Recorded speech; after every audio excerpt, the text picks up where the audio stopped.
jump so you put Gary's on.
indivisible, with liberty and justice for all. Anybody not signed in? Over here. Okay, so Gary, Harris is ill and not gonna be here tonight, so who's running the owls? I just set it up. Oh, Ed, okay, Gary's taking the minutes off those owls, and he's got contact here with Bud, in case something comes up where he can't. It's risky business, I think, but, No one here. no. Okay, so we'll start with the roll call. Bud, Present. Barb, Here. Ellen Robbins, Present. Kansas, Here. Keith, Yeah. Ken, Present.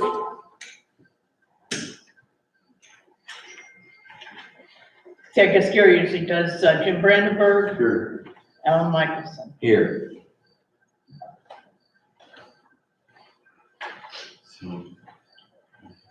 Okay, you've all had time to, read the minutes from the last meeting, so there's no corrections.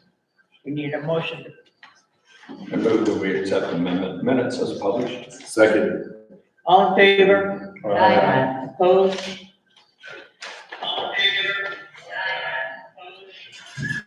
It's working.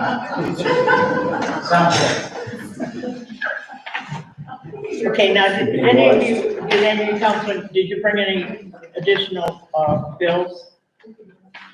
I have one for my deal pest control that I just got, like, today, but I didn't print it, so I'll put it in Gary's office. We have these in the building.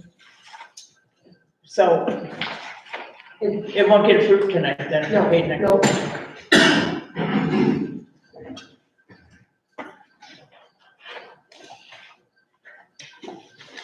Okay, well, Gary said the amount of the bills for approval tonight is $33,846.82.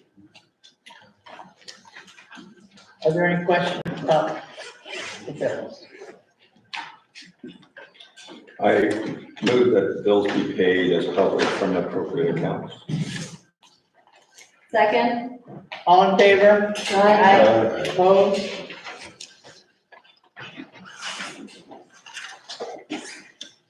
Now we'll go to my notes.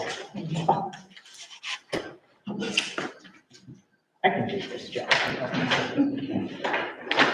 Okay, before we get to the regular meeting, first of all, I want to thank John Sandora and everybody that worked on the tennis court with him. This includes all the volunteers we had putting up the fence, and definitely all the volunteers we had the day the court was installed. I haven't heard any negative comments about it, and those that are playing mostly, well, I guess they've all told me they like it. So far, so good. So thank you to the Auble family for that. We also had a lot of road work done this month, like $150,000 worth. That was not a grant, that was our money. And I think the roads might not look perfect, but they're flat, the potholes are gone. We also put in a new pedestrian walkway. Pedestrian being the key word in that one. And that's over by the beach going up to Bungalow Bay. And that also was from the trust. And that one needed to be repaired badly. They had to take out some of the posts and then put them back in. The day Keith went down to do that, because you know how he is, he has to do it by himself. Bob Williams and Alan Robbins came to help him, and also Eric Niger, Chase and Jody Hellman, and Chris Samansky. So they all pitched in and put the post back up. We do not really want bicycles on that, or the motorbikes. Signs. There's gonna be signs put up saying, walkway only. Oh. We know that the bikes are still gonna come down there, they've done it for years, it's a dangerous practice on their part because they come flying down there, they do not stop. done that forever. Now we've made it more attractive by making it all nice and flat for them. So, all we can do is tell them not to do it. There's also 2 steps in the driveway, There's what? 2 steps in the driveway. Well, there is. I'm only kidding you, but it should give everybody some. That's what you should put there, is a couple Well, steps. I know, but you know, you So kill they're- off the. A big concrete wall, maybe. Okay, I also want to thank everybody involved in all the concerts that we've had this month, or this summer, really. And I know that a lot of people enjoyed those, so thank you for all the residents that provided their homes for these concerts, and for all the residents that came and enjoyed. Also, Ken had the movie night already, and that, maybe we'll have some more, I don't know. Anyway, a lot of good things happened this month, and I hope we all had time to admire all of them, and the new tennis court if we haven't seen that. Okay, so now we'll go to safety, Alan. Sure. Well, we have Deputy Harhayes with us tonight. We'll go over the hours for the month of July, or August, I'm sorry. Targeted 120, 117 for work, which is well within our green zone. 268 miles logged, 24.8 gallons fuel. Hardy were 35, Cornelius 31, King 22, Small 29. September will be another 120 hours, and then we start trailing down to 100 hours a month, and then on the 80 during the winter months. So we're moving good there for hours coverage. The deputy activities, I'll just read those out. Multi-vehicle crash, no injuries. 1 private property motor vehicle crash, might have done the same thing. 1 animal complaint, barking dogs or a loose canine. 1 domestic assault. 1 that was troubling, but Deputy Hardy actually responded to that call, and hopefully that person will be put away for a while. Squad and ambulance 5, nature unknown 1, mental 2, extra patrols 52, Victor watches 5, suspicious person 1, building check 8, citizen assist standby directions 1, follow-up 1.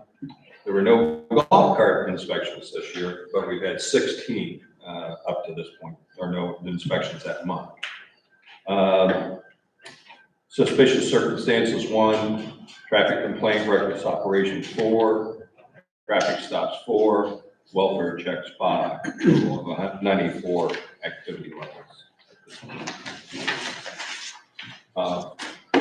Jim, do you have any input on anything you want to say?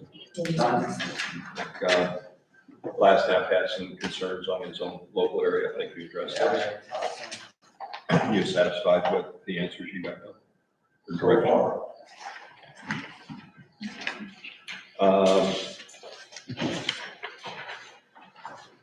There was from Councilman Tim Demeter and a couple months ago, Mark Ruther asking about changing speed limits in the village, possibly lower them to, let's say, 20 miles per hour.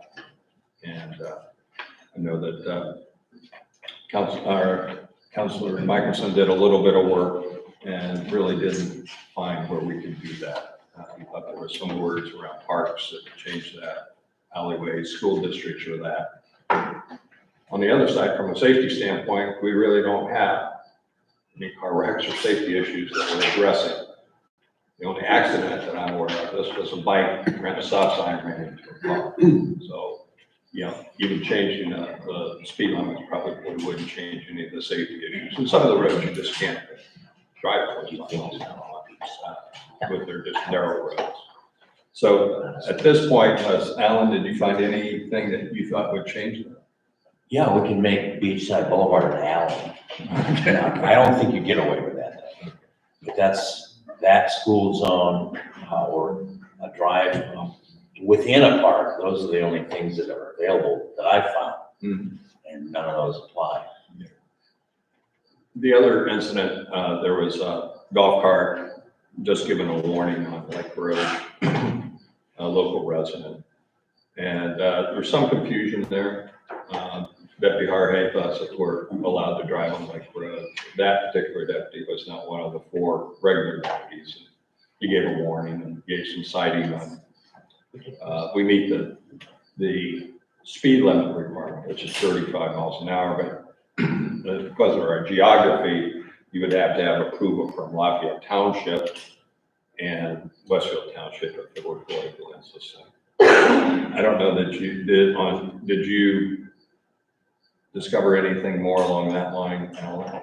Well, it's a they're dual jurisdiction roads, so I think that the village could pass an ordinance to allow golf carts, but since it's dual jurisdiction, I'm not sure you can do that without the townships Lafayette Township approving, but that's a possibility. Well, that's kind of the way they said. There was 2 components of it. One was the speed limit, which we have that. The second component was having the township, because a lot of the roads do fall within the township or townships if there's a way. So possibly, hopefully, maybe you could approach the township and we can clarify that matter up. Yeah, actually, they're dual jurisdiction roads, meaning that Chippewa and Lafayette Township have jurisdiction, so either one could cite a speeder on the road either direction. But I'll look into that and I'll talk to the prosecutor's office. A question there. If you had a hopped up golf cart that would do 35, you'd be legal. Yeah, the speed limit still applies, sure. When we first got the golf cart, so they specifically said we couldn't go on Lake Road or Chippewa Road. But if there's a road through the village that's just in the village and it's 35, you can allow golf carts on it. But the fact that we've got the township and the village having jurisdiction over Chippewa and Lake Road, that makes it muddy. I'll talk to the prosecutor's office. They represent the township. Appreciate that. Sure. That's for the deputies and any law enforcement issues at this time. We do have Chief Winkler with us from Lafayette Township. I'll give his report. Jerry? Thank you. Just hitting a couple of the highlights.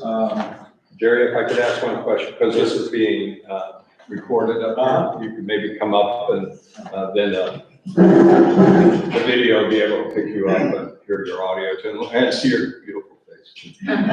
Just right up in front of this here. Yeah, just right, about 5-8 feet off. You're perfect right there. Maybe you should have given it then. No, I'll remember that next time. So, in August, we had 69 responses total, 50 in the township, 6 here in the village, 3 in Gloria Glens, and 10 mutual aid. That gives us, through August, 495 total responses.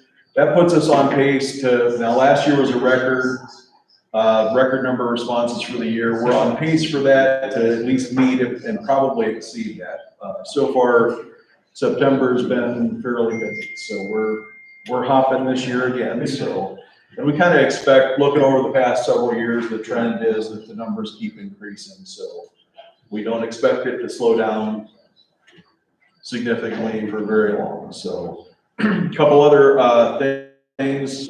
We are planning an open house October 9th as part of Fire Prevention Week that runs October 9th through the 16th. So we're going to do an open house at the station from 1 to 5. We're still planning on, working through that, what all's going to happen and what events we're going to do, but you're all welcome and encouraged to stop up and take a look at the station. We'll do tours and various fire prevention programs. Lafayette Township Fire Association is going to do their annual night at the races. That's coming up September 24th at the fire station. So tickets, horses, sponsorship opportunities, all that can be purchased through any member of the fire department. So proceeds from that event will go toward equipment, gear, and supplies to support the fire department and its mission. So we're all welcome to take part in that too. those are pretty much the highlights. There's other little things on the report, but we have hired 2 new firefighter EMTs who you may see out and about. They'll be probably taking them out through the village and getting them familiarized with the streets and the neighborhood as well as the rest of the township. And then we have another one, a firefighter medic that we're gonna be bringing up for approval next Monday at the township meeting, at the trustees meeting. So we're glad to see potentially three new people coming on board, so that's good to see, so. And I know it's been a recurring question, but I'm sure you've all seen the Lake Road house there that's been sold. They're cleaning it up and they're actually actively working through that, so. Glad Are we to see gonna that. rebuild on it? Or don't you know? Oh, we don't know, but we're just kind of But glad to see. yeah, I know there's quite a bit of action on it now. Yeah, they got quite a bit of activity, and as long as they're moving forward, we're happy, so. So are we, thank you. I think that's really most of the highlights, so any questions? Yes, sir. I have 2 questions. Number one, what's happening with our tornado warning that we can't get an antenna for? That'll be a topic, later. Yeah, that's not for the fire department anymore. Okay, and what about that building up there? Is that just gonna sit empty, which will change the faucet, the old fire station up here? It's not- Emergency management. Emergency management's been there, Well over a year, Bill. yeah. It's full, and they're getting ready to do a construction project to enlarge it. That's the county emergency management, EMA office. Okay, thank you. I have a question, Jerry. Do you guys ever have a hard time finding a house because of a number missing on the house? We have a hard time delivering ride stuff. Yeah. Is there some way that we can make sure people have house numbers? Because I would think the fire department would want it more than anybody. Oh, absolutely, and we actually sell the reflective signs, so. How much are those? They are, I think they might be going up to $20 because the pieces, parts to make them have gone up, but they're either 15 or $20, and you can actually download, if you go to the department website, there's an order form on there, or you can stop up at the fire station anytime, and So many of them don't have. yeah. And And they those, take one street and their, the rest is on the other street, it's drives you crazy. it gets a little tricky, it does, and, there, you know, as you all know, there are some areas in the village where the numbering doesn't necessarily follow conventional. Immensely helpful. And those the reflective green address signs are hugely effective in all kinds of weather, so. And the plus of those is not only are they really effective At night? at night and in inclement weather, the fire department, first responders are very in tune to those, so we can pick up on those really easily when we see them, so. So I know that addresses are a challenge at times, and we're working actually with the township, trying to work that into the township's zoning, some way that requires one of those signs on every new bill. Just Like because, every old bill. I don't know if we can do that, but maybe on a remodel, who knows? Jared, you guys know that the 1, 2, and 3-digit numbers are in the village and the 4-digit numbers are in the township. Yeah, yes, A lot of people don't know that. we do know that. Good, I'm glad. And we try to get people out, especially new people out into the village to kind of try to learn where the numbers are and that kind of thing, but you know, it's kind of hard. Yes. It doesn't, you know, so we, unfortunately, oftentimes rely on, say, Google Maps or something like that, which sometimes will get us in the area, but like you said, when the numbers on the one street, but the address is actually on the other street, it gets a little bit tricky, so. So could we use you as saying that the fire department would like to have? I mean, is that, if we put a program out to try and improve? Oh, yeah, we would love to have those numbers, absolutely. Because it's been on my plate for a long time as president to try and get those numbers, because it's just awful. When we pass out things and trying to find them. It's I awful. get it. And I always felt sorry for you as a post office, you know, or the police, because you just, it's horrible. Yeah, try to deliver pizzas. Oh, yeah, yeah. UPS. Yeah, that's horrible. It's terrible. And you know, some of the newer developments around here, they might have numbers, but they try to blend them in with the house, and you can't see those at night. No. So those get a little tricky with this. So The anything we do is, website says they're $15 per sign, okay. per price, And then we can do those either, you know, Up or vertical or horizontal. vertical or horizontal. Yeah. Thank you. Have a deal with the township because of the village, what everybody in the town wants. It's an association thing, so I can't really speak. However, I would push for some kind of a good deal. I would make a really good deal. Sounds like a Doris project.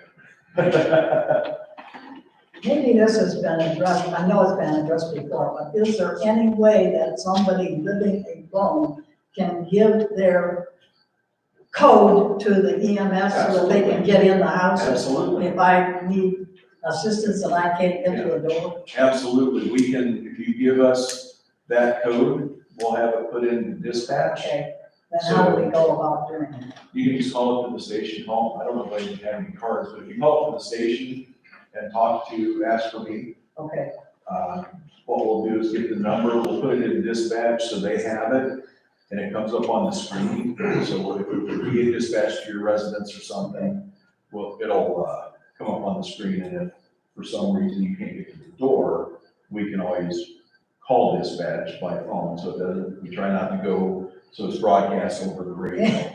That's what I was thinking. Yes, we try very hard not to do that. Or the other thing is we have, they also dispatch us via text. So we get text messages, and in that case, they can just text it out to us, and that way if there isn't any communication going back and forth other than text. but there is a way for you to record that. Yes, absolutely. And then we can also do, if there's any special things we need to know. You know, we'll get somebody, sometimes, we'll know that there's somebody who's maybe deaf in the house, or somebody who has a certain medical condition, or whatever, we can put all that in there as well, and that's not public knowledge in general, but, you know, it's useful to us at times, so. Okay? Okay, thank you. Thank you, Jared. Certainly. Anything else? Thank you, Jared. Yeah, Thank you. he's very modest. There's a couple things on the report that you did not bring up, but Chief Winkler recently elected to serve as a 3-year on the board of directors of the Ohio Fire Chief Associations. I know he has active role in Northeast Ohio or something like that. So you have something more local than the state that you're head of also? The United Chiefs Association. Okay. And this is an at-large director position for the state, so happy to do that. Another not related to us, but often talked about was the bridge going into Euclid area, where fire trucks can't go over because of it. Lafayette Township, I think the Park District got some grant money for that. I believe that activity is starting to replace that bridge, so I get calls on that, even though it's not our jurisdiction, so it's good to see that moving forward. And township trustees, I think, had a lot to do with that too. The warning siren, Bill Allen did a reach out, and I'll just let him take over in the comments he got back from. Well, I wrote to the Office of Emergency Management and also to the county commissioners, asking them to help us with the siren and take some action on it. And I got an email back from William Hudson, one of the commissioners. Alan, the fire siren on top of the EMA building was retrofitted to be a weather siren by Lafayette. It was not designed to be a weather siren and does not serve the purpose well. Medina County does not provide weather sirens to any community in the county. The county's only function is to activate the sirens in a weather emergency. The county will cooperate with the village of Lafayette to facilitate access to the siren, to repair it or remove it to another suitable location. If I recall correctly, Westfield Township obtained grants from the state EMA and/or fire marshal's office to fund their weather sirens. You may want to check with Westfield Township or the Township Association to see what might be available. I did research before and I found that in Ohio, the law is that the county does not have to provide weather sirens. If they do, they need to be working, but it's not required. It's not something that we can make them do. So by this letter, I think it's clear that the county is not going to be involved in this. Some townships have them, you see them on the road. Those would be township, not county. The county just activates them. So I feel like we're in impasse with that. We couldn't apply for a grant for that anyway, because it's not in our village, right? Well, isn't the. But we are in Lafayette Township. True. We could jointly apply with Lafayette Township. Okay. If I could make a suggestion, if you were looking to apply for a grant for the village, I'm not sure that that would be the location you want anyway. I think part of the reasoning behind the village's desire to keep that siren operable is so it reaches out over the lake. Maybe you'd want something a little closer to the lake, say something on beachside. Just a suggestion, so. I think that would project up better than this one projecting down. Right, or, right. Well, I've had numerous conversations with Christina Fazio at EMA that took over Station 2. She is responsible for all those sirens countywide, as my understanding. With this reply back, I think I'll go back to Christina and see, because she's trying to get grants or funding also on this, and it's about a $40,000 ticket, is what I've heard.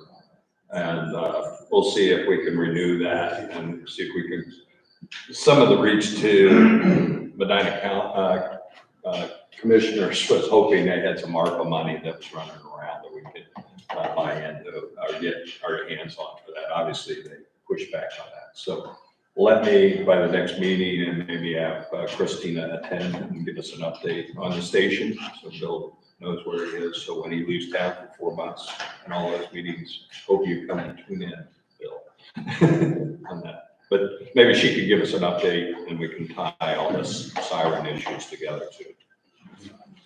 Any other comments, Alan? There's no.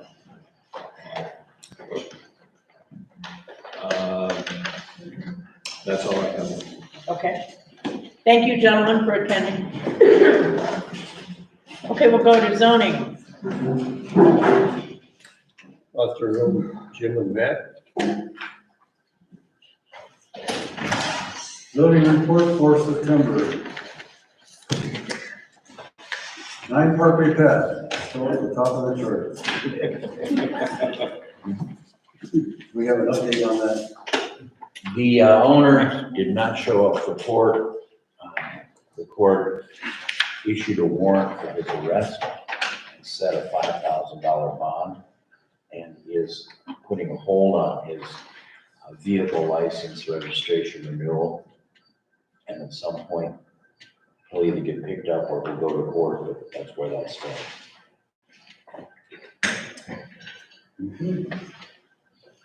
227 Rustic Road.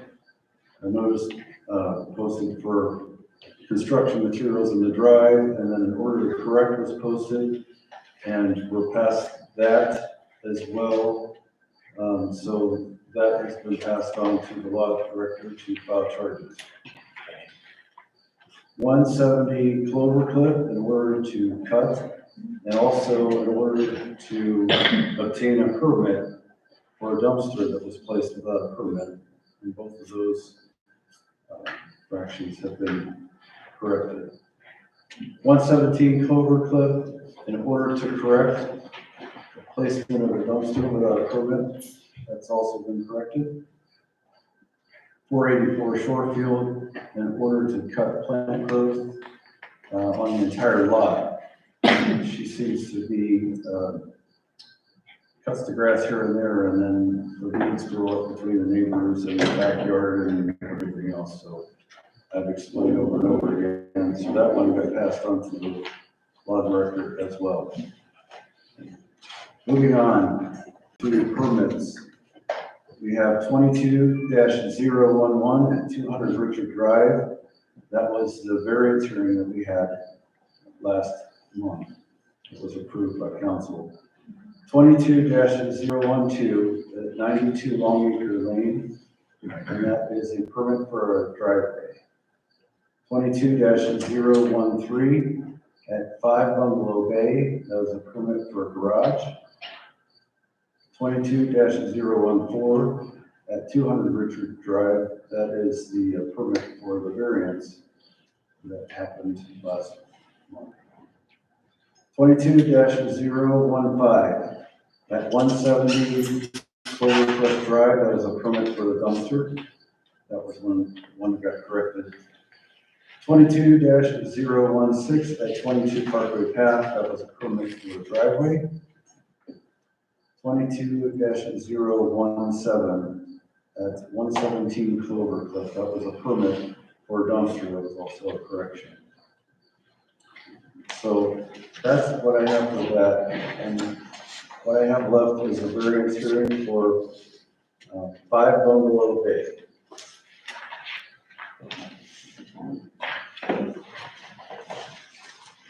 Would you like to call it to order? Okay, I'll call this hearing on this application for a variance to order.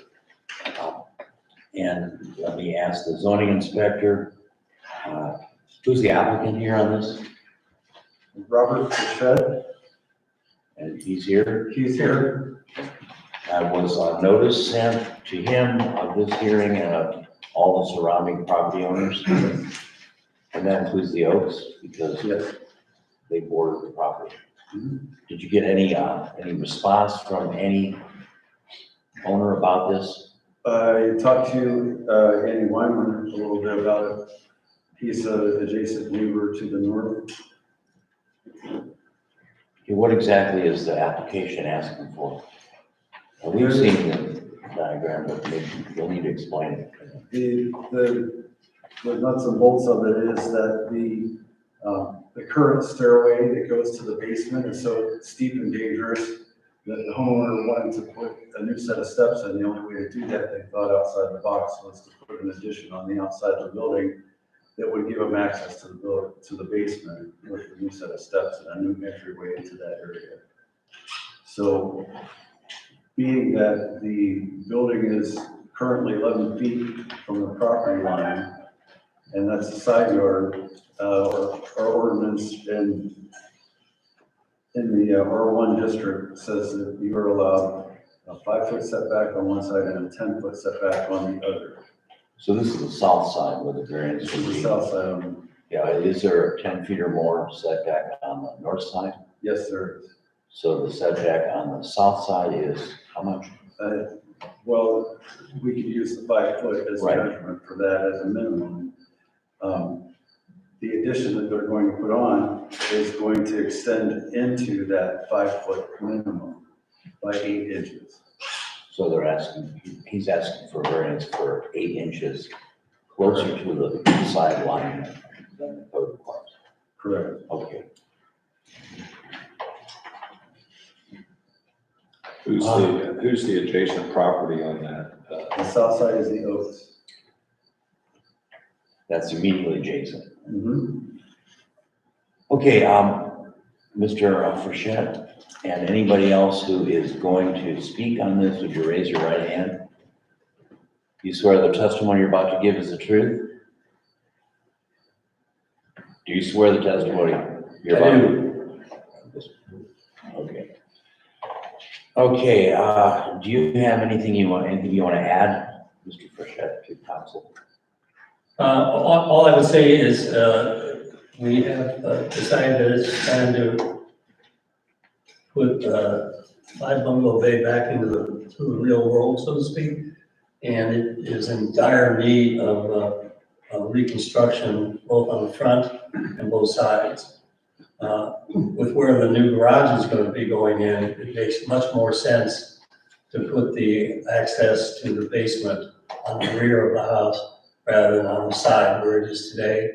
And I'm sure it will not invade anybody's privacy at all. In fact, the location would be 10 times better than what it is today.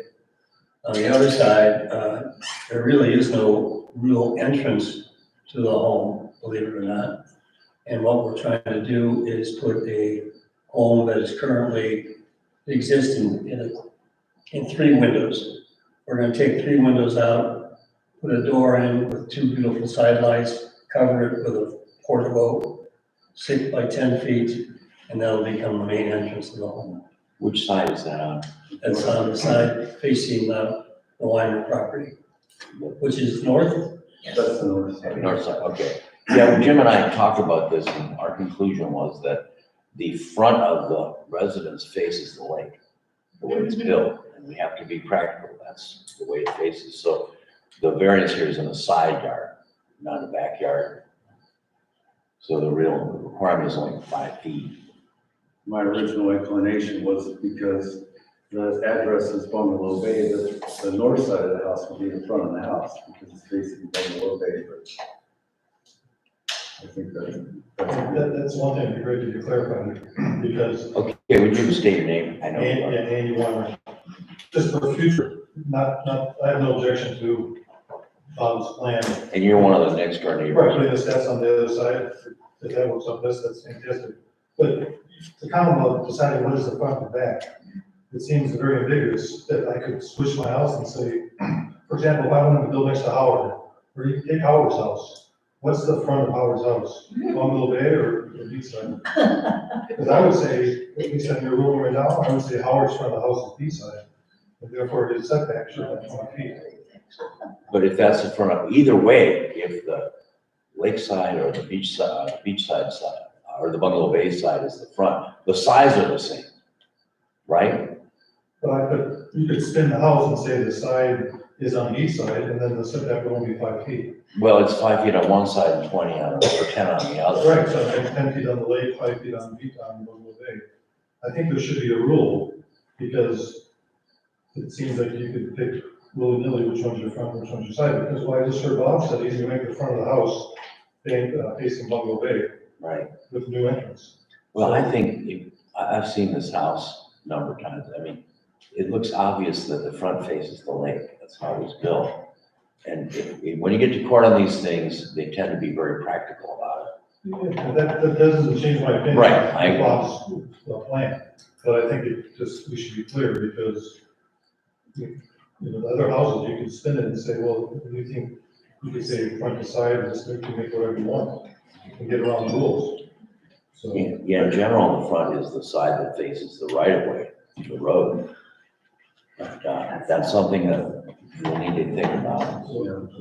And in that case, with this home is, the side that's toward you, the north side, he still has 22 some feet, so he actually has a front yard setback requirement there when the house was built.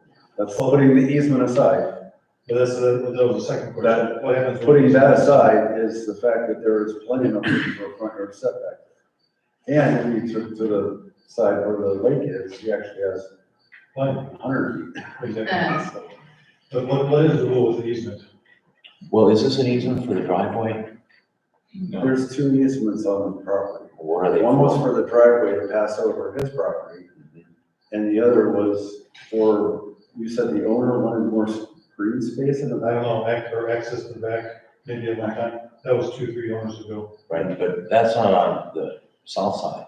Okay. So on the Yeah, north side. so it doesn't affect the south side. No, like I said, I have no objection to the plans, Okay. but on that side, but the question came up was the way the variance was written, he was getting a 10-foot easement from 11 foot down to 10.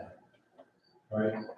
Well, I think the record should reflect that it's a 5-foot setback and the variances go 8 inches into that. That's the correct. Because that's the side. Is this the side yard, and the other side is bigger, so that has a 10-foot minimum setback on that side. And we're not really concerned with the other side Right. in this application. Right, but the way Jim explained it originally, it was a 10-foot on the south side and 20-foot on the north side. Right. Now it's 5 and 10, because you changed the orientation of what's front and what's rear. Well, I think the only practical way to look at it is these are side yards. And that's what we're going on, side yard requirements. Get done. Does anybody else have anything to say about this? Just a question, Bob, do you anticipate any other variances coming on with this remodel or any of that? In fact, and I should have mentioned it, the entire front steps that you referred to are going to be completely removed and rebuilt correctly. Because the way they're built today, they're dangerous. Whoever put the permit in to build them the way they are, they need to go. Yeah, I understand that. I guess more specifically in any of the activities adjacent to the Weimer property, because it sounds like there's some steps that aren't adequate there where you'd be going to fill those in or close those in. I just don't know that property that well. There's no fill in. Basically what we've done, we've removed, there's a walkway that goes actually all the way around the house.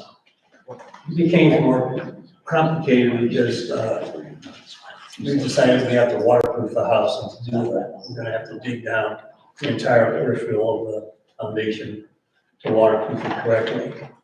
And the more we got into that, we decided that the whole rear of the house, where these disintegrating back steps need to be removed. That needs to come out. And then the current entrance to the basement is incorrect. It's falling apart also, which, provoked us into, let's redesign something that makes more sense. It'll be married to the garage, make a heck of a lot more sense from a picture standpoint. And I think it'll fit more with the Arts Deco view of the house really should look like. And that's what we're trying to create. But certainly an amazing project to tackle. And I was just trying to make sure the Weimers didn't have to come here 2 months from now and go through another one of these that might conflict. But, They like to come here. That's true. I think they came off a vacation. Can I go ahead and say, I'm Gary Gretz, I'm the contractor. Is he- Do it. On the north side. Can I swear you in since you're getting his hearing?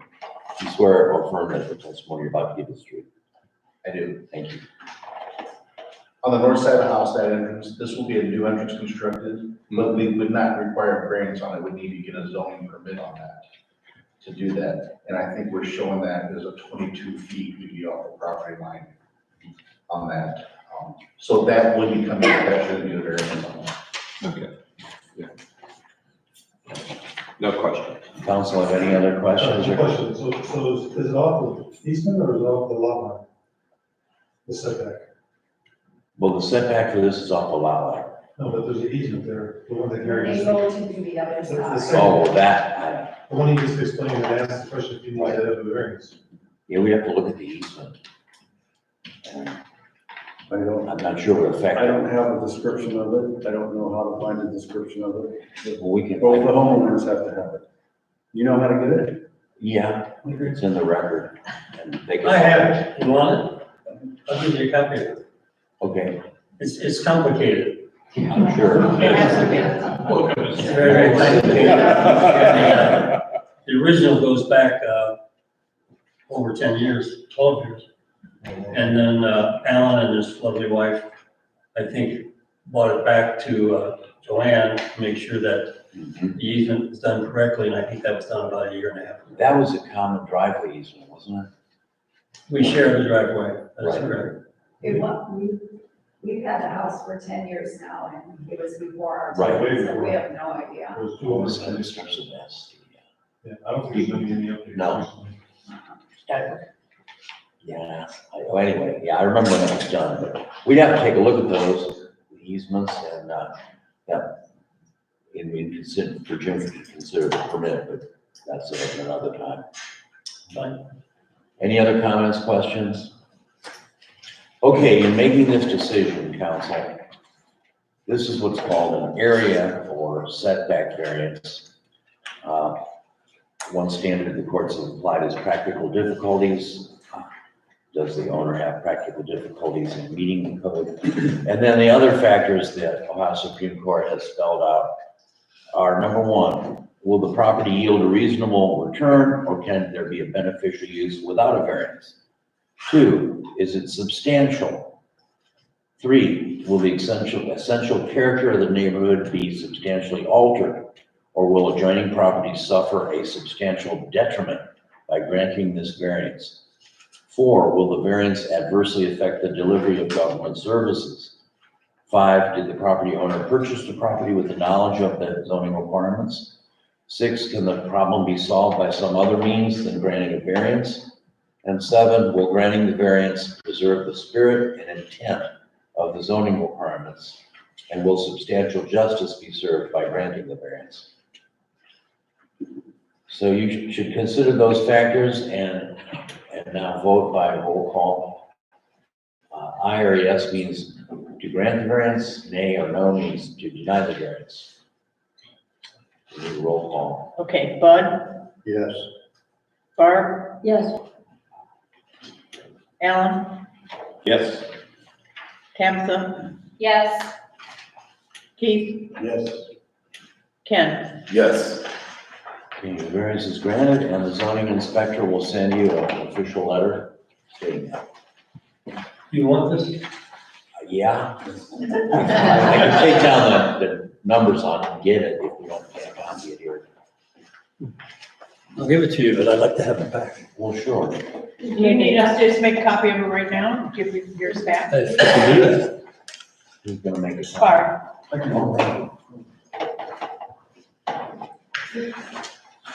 Thank you. That concludes the hearing. That's all I have for zoning. I didn't hear you mention the Purvish property. Don't tell me you couldn't find anything over there to sign. Or did you just not go there? I didn't go through them. I didn't. We had discussed it last time after the meeting about what we could and couldn't do as far as what we could and couldn't enforce. So that was not on my list. That because he's got a lawyer in his family? I'm not afraid of it. We've been before. That's why we got this one. We've been before. Well, there has to be something on that. I love lawyers. When lawyers are involved, things get done. But, no, I mean, he's got some low-hanging trees. He's got 2 vehicles there. He's got an old boat and the vehicle has, current plates on it. So, I mean, there's nothing that I can, other than looking at it and saying this is a cosmetic issue. Well, first of all, you can hardly see to look at it because the trees are covering it up now. I don't know that we have anything in the code that says you're not allowed to cover your house so it can't be seen. You might want to look into something like that. Okay, Some of the eaves are falling off of that house, and it's very accessible to animals from the outside. That we do cover in the code. there you go. And the last time I told him the stuff that got busted into, and he said, I'll be out to take care of it, and he did. Well, then I guess you should remind him that he's got to come out.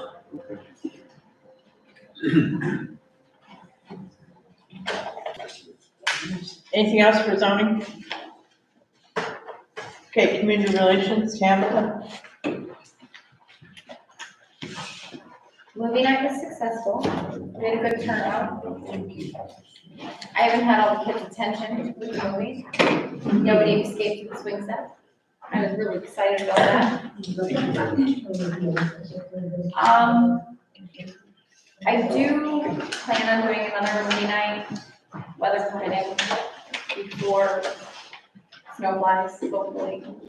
I've got a lot of people asking me about doing a Corona movie night instead of a kids movie night. So maybe I can try to put something together and call it date night. I just have to be careful what I choose, because if there's a child in the vicinity and the village sponsored something that was, any parent thought was inappropriate for their child to see, we could probably need a little hot water for that. So I have to be careful on what we actually show. I wanna Actually, I want to thank Tim Cochran, I know he's not here tonight, but every movie night I have had, he magically appears at the end of the night, and he helps us tear everything down and put it away. And I think that is pretty cool. I don't know where he comes from, I don't know if he's watched the movie, but all of a sudden, he is there, and he's helping my husband unplug speakers and carry stuff into my car, and roll up this massive screen that we have blown up, and I think it's really nice. Because no one's ever asked him to help.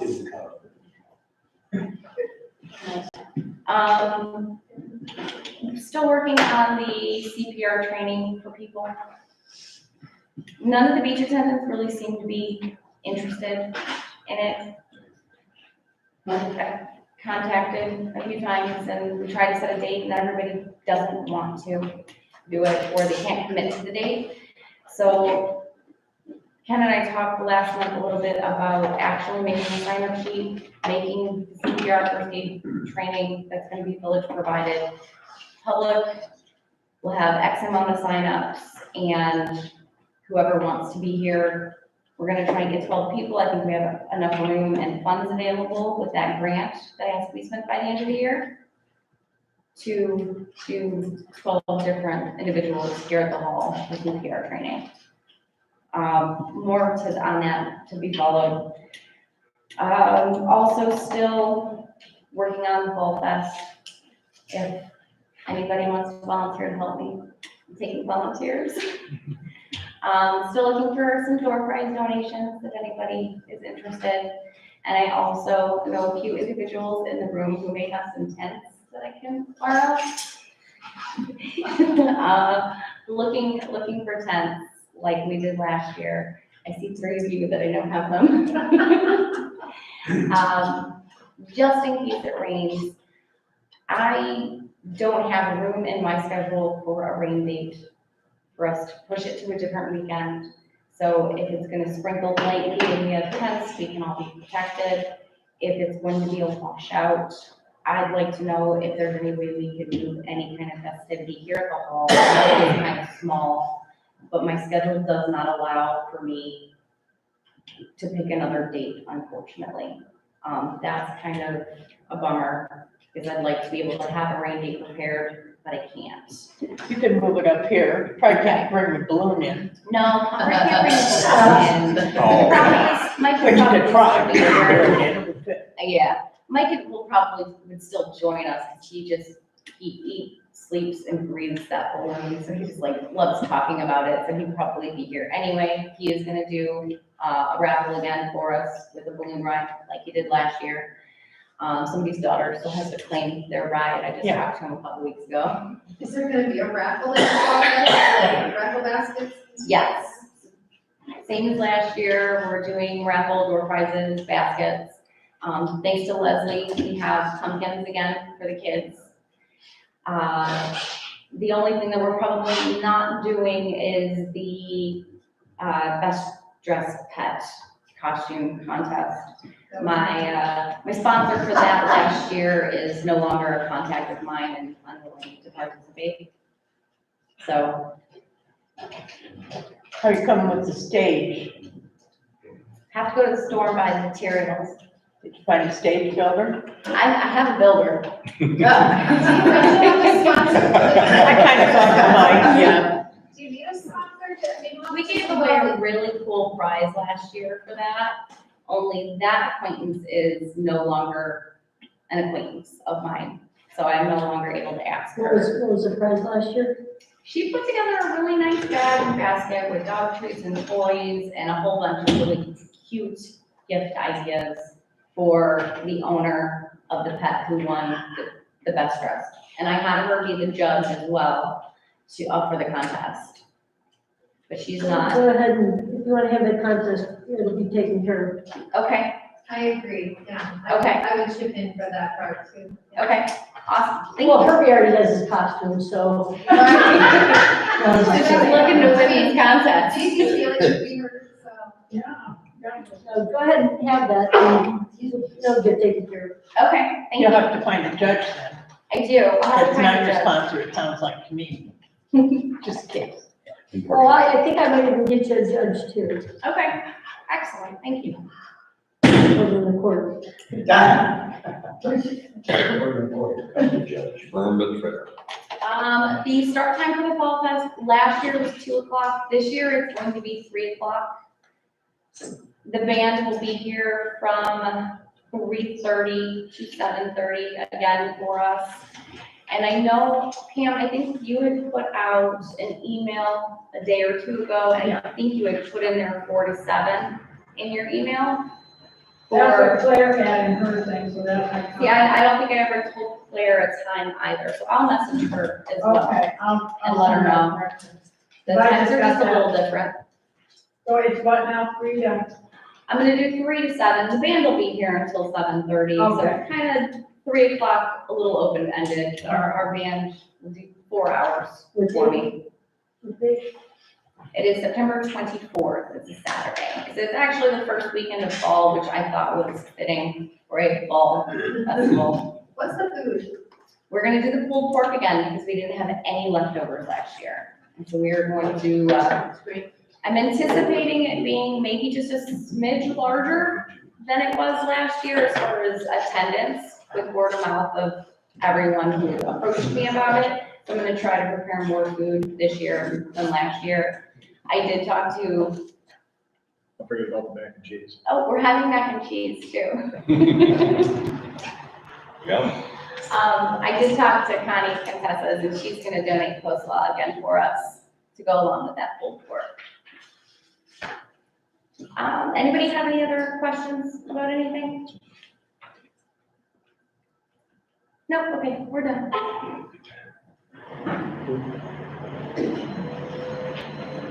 Okay, building and utilities, Barb? Okay, the thermostats are in and working.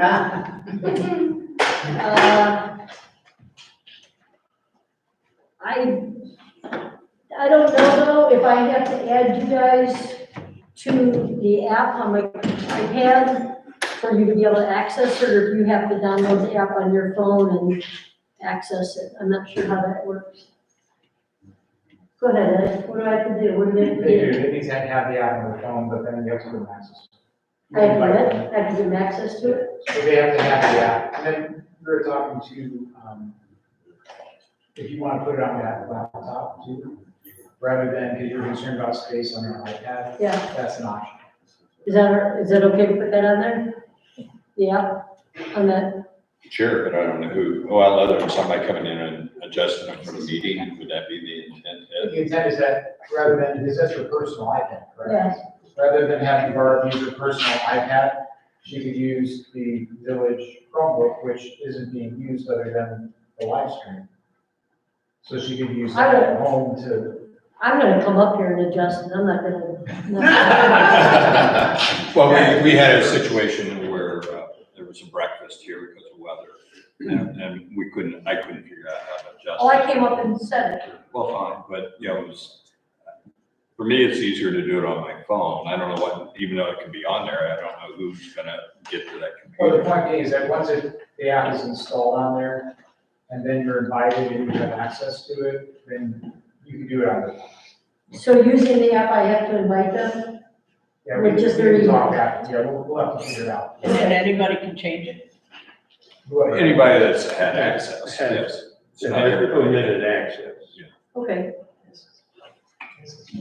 All right, so I'll just invite you with the email? Well, there's a protocol for that. It's fairly standard. I'm sure Ed will walk you through that. Okay. We'll figure it out. Sure. Well, it is in and it is working and, that's that. We have two old ones up here, programmable thermostats, the old fashioned programmable, if anybody would like them. If you want to install them somewhere. The ladies' bathroom door lock has been corrected. It is safe to go in there without being intruded on. The security cameras were installed. Vector came in and installed them. They did a fabulous job. The new camera on the wall up here, the old camera only had, maybe from where I'm sitting to that door. And right now you're on camera because it gets the whole room. And then there's another one on the other side of the wall that gets the entrance over there, so everybody coming in today.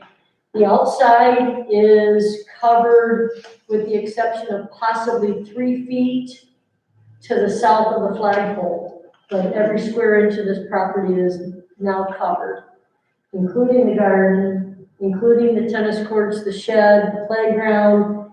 The trees don't have to be cut, the entire teeter totter. Every entrance exit is now covered, so they did a fabulous job with that. We have a couple signs that we'll put in the windows so that any of the children coming into the playground area know that they are under surveillance. So that, they did a great job. They were in and out, real clean, real neat, very helpful, very informative. Just did a great job with that.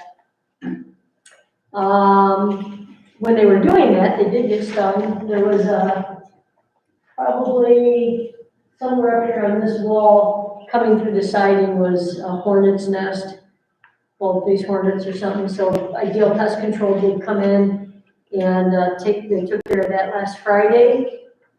And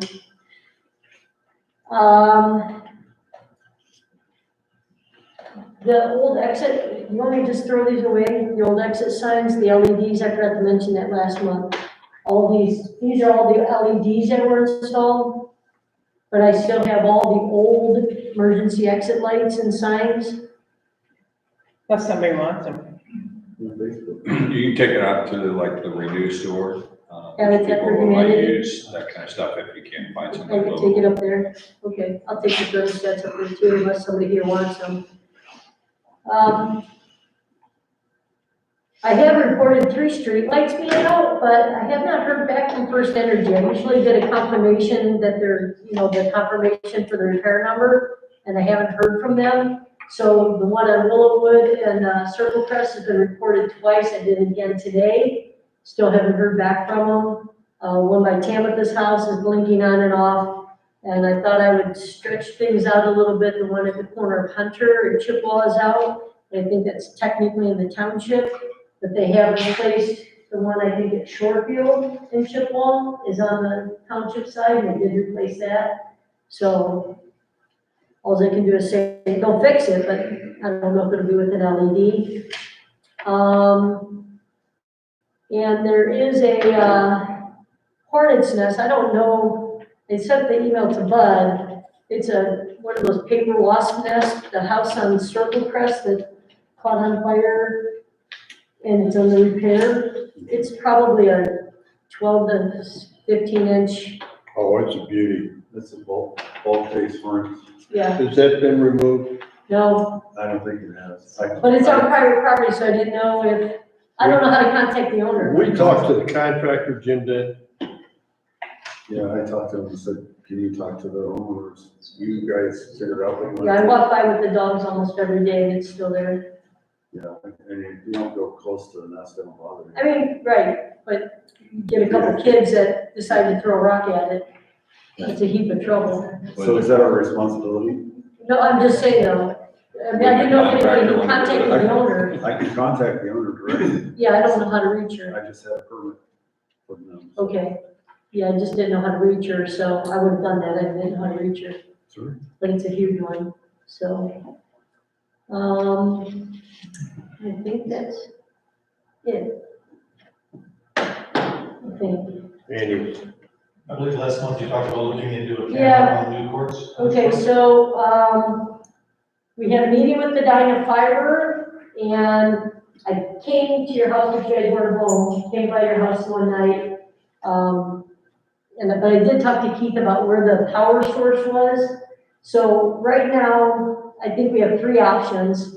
One is to put a very small system similar to what we have in the building in there, up there with the DVR, but we need to find out about being able to see the camera. Like I can pull up all these cameras right now on my iPad, but we would have to I need to find out how to be able to view the recordings from the tennis courts. The second option is having a wired camera through Spectrum or Medina Fiber paying a monthly fee for Wi-Fi connection of sorts up there, or going through a satellite type of phone with a trail cam, and then have to pay a phone bill every month. So I'm still waiting to hear back from the Dynafiber. They wanted the coordinates, so I tried to get telephone pole coordinates and addresses, and I wanted to make sure it's the actual flagpole that has the electricity. Right, runs off our breaker, so we can shut off. It runs off of your breaker. Yeah, if you want to install this time to do this. So Okay. they can use that electricity. So let me connect with you before we leave, and so I can get the Dynafiber that information. I did talk with Vector about it, and they said something about gravity, am I getting the right term here? Where they could put a modem in different locations and go off of this one and then come back to it. But there's no direct line of sight between here and there. Too many trees. So, still wait, I'll get the coordinates from the Dynafiber, and then they'll get us the information about that. Did you steal the signal off of private residence? I can check with that, I asked the question. Like us? Okay. All right, so you would be willing to share that password? If it's strong enough to go that far. Yeah, I don't know. But yeah. so- Okay, all right. All right. I think that's it. I think that's it. Yeah, we're also looking to cover the beach down there as well. That's kind of a bigger hurdle, but, Well, anything that we do in the village with cameras, it's gonna be a monthly service fee. And I don't know what will happen if they let us go off, if we operated off of your connection, but we would somehow have to get modems there, or do something like an Arlo or like a Verizon.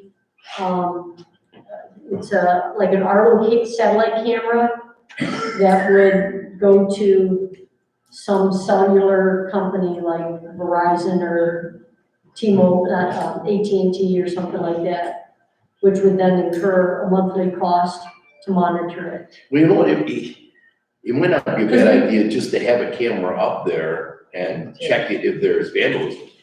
Okay, Go so there and Let's you have a check camera up there, something. don't tell us. if you No. put it, So you won't be paying for that, but but if if somebody. you just put a trail cam up there, like I have a trail cam, I have one. If we put it up on a pole somewhere, number one, you have to be able to get up there to get the SD card out of it. If you have a satellite one, then it would go to your phone, and you wouldn't have to worry about that, but then you have to pay for the phone service. Or you can have a trail cam up there that you have to get there and replace the batteries probably once a week or more. Well, even if you wire, you can just hook it up to the electricity over there, right? Get hook it up to it. If some of the trail cams, you can have it plugged into like a USB, plug into it and then plug into an outlet. That can't be tampered with. Yeah, It would have to be tamper proof. yeah, because it probably wouldn't make So- much sense having, paying a monthly fee if there's only vandalism happens every so often, you know. I mean- If you have that insurance, policy there, so if somebody does something, then you can turn it over to the police, let them do their due diligence. And it should be a couple $100, I don't know, maybe 500. I have no idea. Why don't you get some idea of the monthly prices the different companies Well, charge just for fun? Could I suggest that, sometimes overthinking something is not all that beneficial. If somebody wants to vandalize a place and you have hidden cameras that will record this, then you have to catch the person. Or if you have a great big ugly old box that has 2 lenses on it, and it could be a painted black cigarette box, and a sign below it that says surveillance, you will be prosecuted. Oh, you'll go to somebody else's house. That's a great idea. We have, Now everybody knows though. Yeah. I don't think, I can leave out of that. when they're watching it on YouTube, we don't have any secrets here anymore. So, we have a lot of old cameras that came off the building, so they can be mounted. We just have to have electricity and a way to record it. Yeah. Because we have cameras that came off this building. Spectrum won't install a router up there on our account for this building. You have to, it has to somehow be weather protected. Well, we can take care of that part. Yeah. But I think though that it's an additional monthly fee to have that router. $29 a month, okay?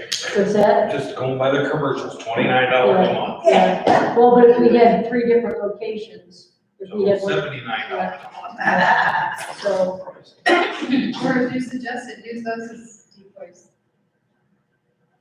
I'm sorry, say that. Just to deter people. Right, I mean, we have plenty of cameras, they're legit, they're not even fake cameras, so.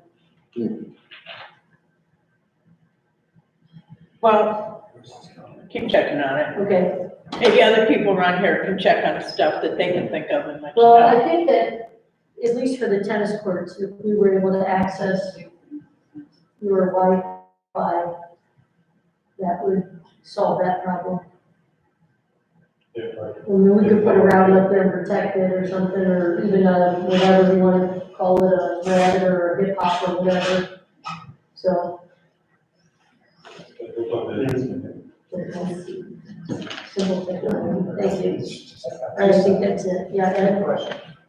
We're not the first, I'm sure, that the village or community. I'm just wondering if you could, are there other communities that we could reach out to see how they, Well- monitor their areas and what they did to resolve that? I did check into like Middleburg Heights, I looked at them in big city, and they have multiple buildings. So like for them to monitor their ball fields, they have their announcers building. It's away from their regular recreation facility, but they've got their announcer facility. So they've got stuff there, but they also have the electricity and the connection, all that, it's all right there. If we had other buildings in the village, this would be simple. So I know Middleburg Heights has that, and then Brunswick, their like satellite ball fields have the same thing. But they have buildings that have power, that it's all connected in within that building. So like if the garden shed, or not the garden shed, but the sheds down by the beach had power going to them, then we could put something in there, we could put a DVR, not a DVR, a modem in there and have a connection. But again, then it's that monthly monitoring fee. And I know you say 29, but for some reason, I don't have my notes with me, but I want to say it's $65 for each. That's not fair. I think it was $65. We already pay for spectrum here, and it's all cable, so why, we should be able to attach a cable to the cable system up there that is here. So, and then you just need something to monitor the You camera. think that would Well, be, yeah. I have no clue how it actually really works. Right. So, I'll check with them. I know sometimes I'll send an email and it goes through China first. Right. Okay, thank you for the suggestions. That's it, I think. Okay, thank you. Parks, Ken? I have a quick question, for Alan, bouncing off of what we just spoke about. Are we able to run electricity to the structures at the beach? I know there's certain things that we're not able to do, like we can't permanently place them. Would that do something to your legally categorized? Legally, I don't see any problem. Okay, What kind of power would we need for what? for the camera. Well, we did have, You run a line over there. we did have an electrician just come out and fix the outlet that's on the pole on the beach side of the parking lot where the floodlight is at the top. And there's electrical plugins there for, speakers and stuff Yeah, like they- that. They would have to tap off of it and then run it to maybe a shed and then keep the DVR in there, whatever you need to do, or just a Well, thought. there's plenty of power down there, so, Yeah. yeah, you should be, I mean, you gotta run it safely, but you should be able to get to it. I mean, the structure's there. So it's like, or a box or something. I just wanted to ask you on that because I know it's very specific to structures on the beach. Right, but on your village property, you can run electricity wherever you want, as long as it's done. Okay. Yeah. Okay, good. Did you have your contact Lodi?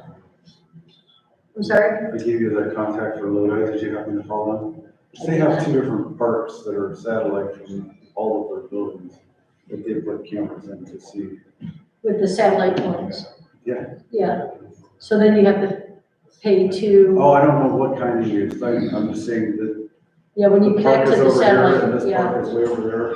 There's no affiliation buildings or anything close to it. You can do that through the satellite ones, but then you have to pay to a phone company, like Verizon or AT&T. I know to me to put a camera up there, pay $100 a month to monitor, it's $1,200 a year. We just put 40 grand in that thing up. That's- So that's- to me, that's worth it. Right, that's why we're I trying agree to with you. focus on the tennis courts first right now. That's our first concern right now. Yeah, absolutely. I agree with that for sure. But if we can access your Wi-Fi and there's power on that pole, the problem's probably solved. Or you can go solar, there's cameras that run on solar, and all they need is Wi-Fi, and you can Wi-Fi to the cloud and pay $299 a month for cloud storage for 30 days. Don't Barracks have a camera on the beach? No, Oh, they do? So I guess if Weimer's put in a guest on their router or on their Wi-Fi for the village to tap into it, it'd be secure enough for you. I will check on that.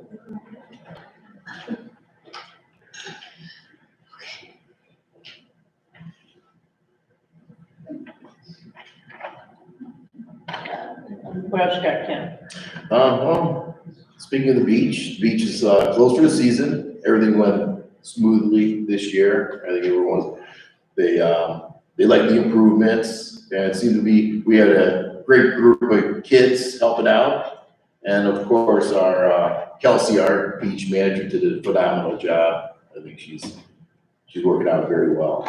Hopefully she wants to do it next year. We'll find that out. She had a cleanup day, close up the beach day. That was Sunday. Well, most of the kids showed up and they took care of it. So the beach is officially closed. It should look nice now. Toys put away. Everything's buttoned up till the next flood. The jungle gym project is done. The one out here, and Chase Safko, a local guy here, he did it and did a great job. Repaired all the damaged wood and the climbing rock walls replaced. And he's gonna be working on the train over at Bungalow Bay. So that should be done this week coming up. And the swing. So that one swing that's been there for 150 years. So that's gonna get a facelift. Valley View sprayed 8 times for mosquitoes in the month of August. He seemed to have slowed down. I don't know if anyone noticed the speed of him zooming by. Yeah, good, yeah, all right, good, yeah, good to hear. And then we're probably gonna, usually end of September starts to slow down, and then based on weather. He usually tells us when to quit, don't he? Yeah, pretty much. I touched base with him last week, and then he said he was thinking probably towards the end of the month. So.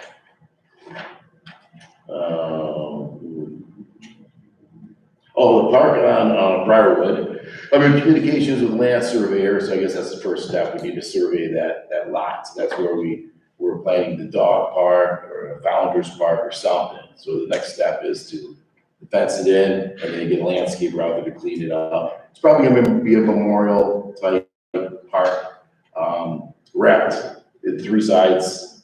Front will be open, get some benches in there, just make it really pretty. Maybe the garden club might want to get involved and plant some stuff. But that's the next step. So hopefully we'll have the fence up by the time snow falls. And I want to thank Amber Delakis for the many hours that she put in just for distant passes and stickers. I think she logged like 120 hours, so she did it's a lot of work. A lot of people that complain, people that thank her, but it's definitely not an easy task.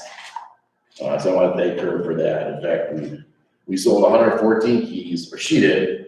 178 lake access passes, and 19 resident parking passes, and 155 boat stickers. So yeah, it was a busy year, and that's all I have. Anyone have any questions? The guy that does the mosquito spray, is there anything that can be done for those little gnats? Yeah, that's right. Ask him about those I will. gnats. Everybody's so mad at those gnats. Started with me. Oh, they were brutal for about They're 30 terrible. minutes. They hatch every day. Oh, yeah. Ask Yeah, if he you has can't even anything, enjoy just a give glass him. of wine, you gotta cover, you know what you do? You get aluminum foil and put it over there, over the top of the wine glasses. Those are fruit flies, they're totally different. I don't know, they seem to be the same, but I don't know. They're really annoying. Yeah, they really are very annoying. You get I'll that ask her about electric, tennis racket thing, that is really fun. Yeah, but. Because it's that. Well, these gnats, but they're the size of the fruit flies, right? They are. And then they fly around the They're drains. just a little smaller than fruit flies. Okay. Just I'm not an expert. And terribly more annoying. What's that? Just go to good straight Jack Daniels and they don't like that. They don't like that. That's a good idea. Yeah, but that's all I got, really. I have a question. Yeah. I know traditionally the beach closes Labor Day, but have we ever thought about having it open on the weekends, the hot weekends in September? People find a way. Technically, it's open. They can just go around and swim at their own Okay, risk. I had a resident approach me that he was willing to, he had tried to contact somebody but didn't hear back, but he was willing to sit there and volunteer as a beach attendant, so it could be open, because he knew there was no help for the beach after the kids went to school. The problem is letting them in and keys and the gate, but they want to go around, right, Joanne? I mean, they want to go around the I back mean, end of that. It's gonna be 80 degrees this weekend. If someone wants to go down there and open the gate, go ahead. I have no problem telling people that, because I was told that, so I think that's pretty much the consensus. But they do, like when the kids start school and if the gate's locked during the day, people with little kids, they find a way in there. Yeah.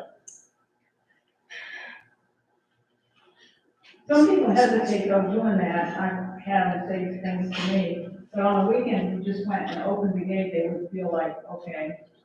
I can do that. If it's nice. If it's a night like this weekend, it's supposed to be nice. Yeah, it's you know, supposed to be open 80 it, degrees and then they feel like they're not, that they can, right? No, I know, yeah. Well, that's the whole idea of having it locked, because it trying to keep people from going in there when it's not being supervised or. But you're It's not gonna supposed to be have. hot Friday, Saturday, and Sunday, so Okay. if you got time, just go and lock it, and then later tonight, just go lock it back up. Yeah. Yeah, that makes sense. Sure. Okay, anything else for parks? That's it. Okay, Keith, streets. Already. Well, first of all, I want to thank all of the people in the community that voted yes for the road levies. A great big thank you. And just to give you some quick numbers, just put together real quickly. In the past, we've done about $1 million worth of road work, and it's cost the village about 37%. That's a pretty good return on your money with that. And the new road project, phase 9, that we're looking at is $837,500. We'll forget about the nickels and dimes, so. But we're gonna be looking at a little under probably $350,000 of that project. So again, we're getting a large bang for our buck on all of these road projects. When we get to sewer projects, and as we do have a little bit of money left from in the roads fund, we are trying to get a sewer cleaning system project going. And it sounds real simple, you know, well, the storm sewer doesn't work, so you fix that storm sewer.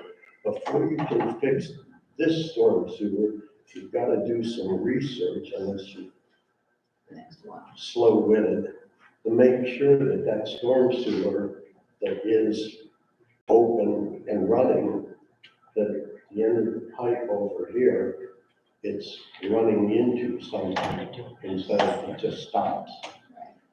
So you just, you know, it's, a lot of these projects are not as simple as they look. And a lot of times you see that a pipe is functioning, and then as you have a camera go through it, you see that it's an old cast iron pipe, and the top of it is still there, but the bottom is gone. And it's a miracle or a work of Mother Nature keeping this functioning. In a couple more storms, a couple more years, eventually that'll drop down. So, that's just a little bit of education on why storm sewer projects seem to go slower, and why repairs on the old storm sewers are moving even slower, because we don't know where they go. And when we're putting in these new roads, we're eliminating the old storms and putting in new storms that are doing a very good job. That's about it. Phase 9, like I said, 837,500. And we're gonna be looking at probably 350 of our share. That's a real good bang for your buck. Yeah, any questions? This is great. Thank you. Thank you. There's a. No, that's not it. There's a leak at, Snowplow country.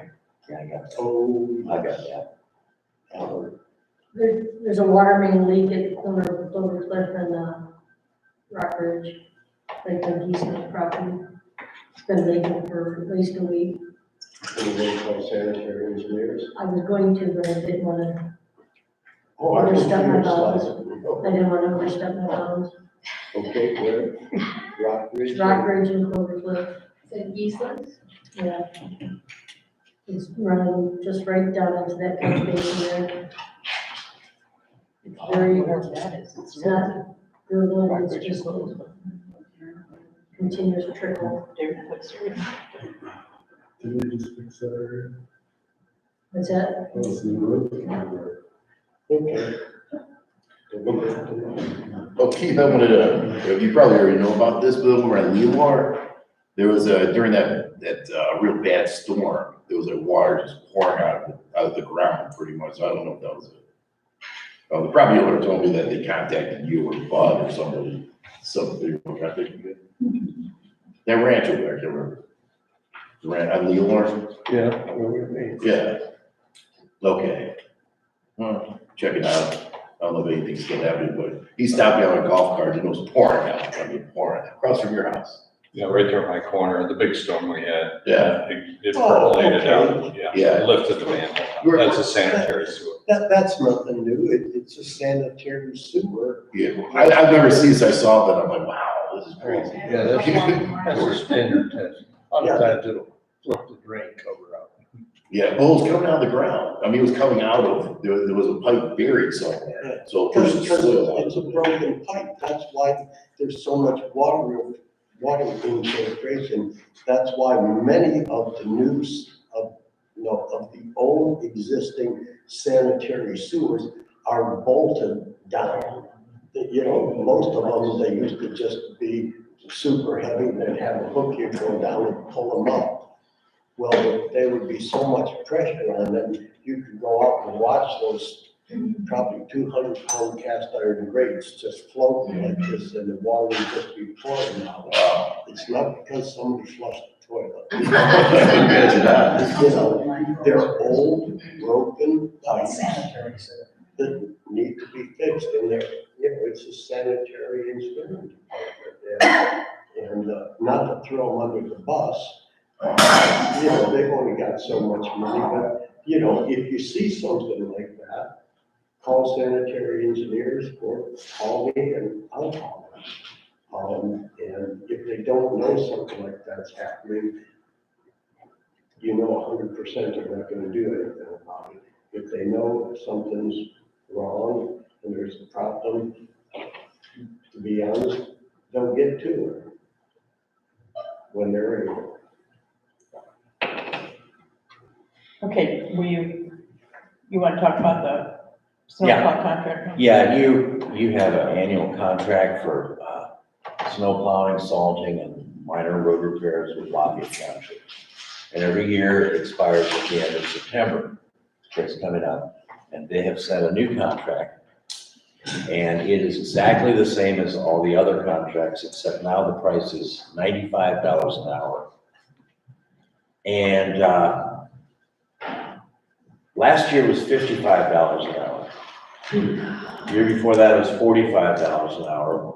It was that for about 5 years. It's been as low as 33, but we're talking history now. But it's a substantial increase. Private companies doing this are really charging a lot now, if you can find one for a village. That's a problem. I'm seeing it in other villages. So, for your consideration, the new contract. Ty Fullerton explained that this has gone up for all the reasons you hear every single day about everything. The price of everything has gone up. They tried to figure it out. They start out figuring it at the old $55 an hour rate, but they just actually were, according to him, losing a lot of money if they kept it that way, so they had to raise it. The private contractors are at least 120 an hour, not more. Plus you got the salt in with this too, right? Right. The real big savings is with salt, where in the winter time, a lot of these contractors that are privately purchasing their salt, they're paying over $120 a ton. And we're still getting it for 60 out of the county.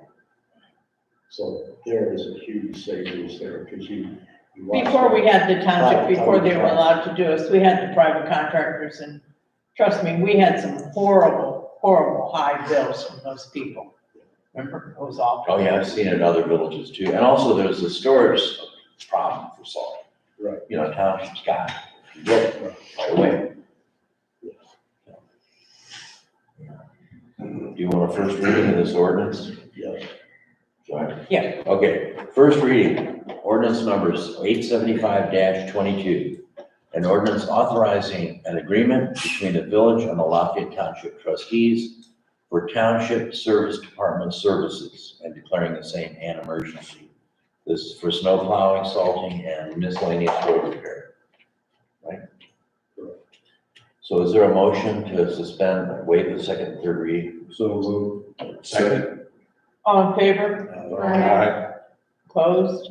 Is there a motion to adopt ordinance 875-22 as an emergency? So moved. Second. All in favor? Aye. Opposed? Okay, Now, is that the same, that's the same as accepting this contract too? Or do we Yes. Do that separately? no, this authorizes you to Is sign. that the same number? Yeah, I checked it. I'm Done just, before. I'm being Gary. Be Gary. So, Of course, Gary lined us all up so we could hardly screw up. He's watching. It's the same as Wait a second. You want to give it to me, I'll give it to Gary. He's not talking to. No, we are instructed to leave all the stuff in Gary's office, Okay, did he physically? because your secretary also was there. They both got it yesterday. I'm not sure about you. Me? I only did it as of yesterday, this morning. Well, you're around all these people. I know, well, not that close to it. Okay. That's all for streets, right, Keith? Yes. Okay. Okay, now we'll go to law director. Okay, I have 2 cases in court right now. One is 9 Parkway Path. I mentioned that that's zoning and maintenance violations. Owner failed to appear. Warrant has been issued for his arrest. The second case is a defendant found guilty of disorderly conduct who will be sentenced October 11th. Those are the only cases I have right now. And beyond that, that's all I have to report.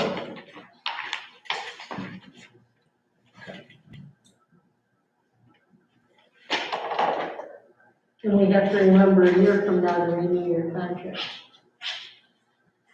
Is it? First reading of your contract, Okay, a year from now. a year from now, I okay. think that's, Okay, are you gonna send one of these back to the trustees? It says village copy, this one don't say anything, is this, you gonna mail that to the trustees? I think Gary will do that. I probably want to copy it, so. Okay, let him handle that. okay, now, what I do, okay, now I'm going to Gary's report for you. Okay, we already did the minutes, we did this. On Friday, Keith distributed the August bank reconciliation report to council reflecting that all accounts are in balance. Are there any questions or comments? If not, may we have a motion approving the August bank reconciliation report as distributed and authorizing council to sign the report? So moved. Second. All in favor? Aye. Opposed? On Friday, Keith did distribute to all council the August 31st appropriation report for you to review and be prepared to sign off that you have completed that review and did not find any discrepancies. Any questions or comments? May we have a motion approving council to sign off on the August appropriations report, signifying council's review and agreement with the expenditures? So moved. Second. All in favor? Aye. Opposed? For the additional exit emergency light and the light sensor switches at the community center purchased by Barb in July 1st, I did proceed to contact NOPEC, there's somebody you should talk about, Alan, okay, We will. and requested a disbursement in the amount of $191.50 to pay for these items. The monies have been received and a reimbursement check will be mailed to Barb. To date, we have now spent $5,176.43 in NOPEC grant monies, with the remaining balance of $2,860.57 and $1,318.57 must be used by November 30th, 2023. And the remaining monies of $1,542 must be used by November 30th of 2024. So you guys got money to spend for the next 2 years. We committed to conduct the first aid training this year with the PEP grant monies that have been received. What is the status? Well, we already talked about that. If training never happened, council must find a use that is safety related and spend the $1,000 grant before the end of the year. I will then need to advise NOPEC of the change in the use of these monies. Note, this is in caps, so you guys better pay attention. would that be PEP? We have to notify PEP or? It's PEP. We have to give it back if we don't use it. Okay. Well, I'm getting to that right here. Going forward, when we apply for the grant in 2023, it has to be for a project that council guarantees that it will be completed in the year of the grant award and for the project identified on the grant application. We cannot ever allow this to happen again, where the project applied for in the application ends up being changed to another project. This does not reflect well on the village with the grant issuing agency there. So anyway, maybe get 12 people that want to do that class, and then we'll satisfy the grant, and Gary will have to go through this. What about people that highly attended the beach this year, like parents of? Yeah, we're gonna open it up to a sign-up sheet. and let whoever wants to sign up, we only have $1,000, and I believe it was $65 a head, and then there were certain funds that were gonna be set aside as for a first aid kit, but we're gonna use up as many spots as we can fill that use up those funds is what we're gonna do. So be kind of first come, first serve on signing up for that. Right, if we couldn't coordinate with the beach attendants on a date, nobody could actually commit to a date, so we're gonna pick a date that the hall's available, the fire department is available, and say, this is it, and open it up to any village resident to fill those spots. I'm hoping out of 800 residents, we can find 12. And if you guys put on Facebook, you better make sure they live in the village, I guess. Right. Okay, to continue tonight, the updated and current uncommitted fund balance for the endowment fund as well as the uncommitted fund balance for the parks portion of the endowment fund appropriations have been distributed. So you guys got that before the meeting started tonight. Tonight, we need to vote on ordinance 87522 for using township personnel to plot, oh, we already did that, right. The Phase 9 OPWC application was delivered to the county engineer's office on August 23rd. The deadline was September 2nd, so there they did get it in. Good time. The end of August, the balance in the primary checking account was $228,466.65, and 250,232.57 in the money market account, and 194,208.85 in the Star Ohio account, for a total of $22,908.07. I'm not used to using those numbers. My turn. Trouble reading. Okay, so that's Gary's report. Thank you, Gary. We need to pass out the. Before we decide. I don't have, he's gonna save them and give it to you next month. What is that? What do you got? I mean, is that an old one? It's just part of the, I thought you had it. He didn't give me any. I asked him about it. He said he's gonna save them and he can sign them next month, All right, for this month then. just gotta keep that trouble, boss. Yeah, well, I wanna know where you got that from, because that's what I was looking for before. But it's old, right? You don't have the wrong number. Yeah, All right, it's last month. okay. Is there any old business? Okay, then we'll go to the audience. Mark? 2 questions. Have we heard anything about Park Lake and the creek? Not yet. Okay. And then is Most gonna come along and berm all their new pavement? His dad gained 6 inches of lift into his street in front of his driveway. Not gonna probably happen this year. Okay. That's all. Have him call Keith. Yeah. Bob? Talk about signing, I'd be willing to pay for whatever it takes to actually put new signs on the tennis courts. I think what they have done there is absolutely spectacular. But I think we need to give some direction to the people to keep their bikes and rollerblades and everything off of there. Oh, actually, we have that, in progress right now. I think for the moment, we put the old signs up, right, Andy? Thank you, Andy. Right. But we've got new ones coming that'll incorporate the pickleball, and tennis in it, and then it's got a lot of the rules similar to what we'd had before about time limit, trying to make sure it's residents of the village. Yeah, there's. I mean, we're not gonna put an attendant up there or anything, unless it gets really crazy. Just have to keep the kids off, the kids are wrecking it. Kids always have. Yep, oh, they're right now, because it's in the works, and there are gonna be beautiful signs, there's gonna be a sign, dedicating it to the Apple family, you know, one at each entrance, and then, so, rules of conduct, or whatever you would Glad to hear call it, yeah, so they should be done soon, probably within weeks, I would imagine. By the way, you guys, about them signs, them Indians are pretty mean looking in those things. That's my comment, they should look friendlier. Yeah. Well, there was a rework that Mhm. was done this morning, along those lines.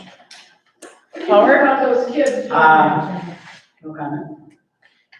I'm sorry, I Pam? said those kids, they're saying there's a lot of kids that are riding their bikes and stuff. Do you, What do you think of that? yeah, what do you How do do you- about that? Well, we used to have Mrs. Stevenson living up there, and she'd go run them out, but we don't have a Mrs. Stevenson apparently up there right now.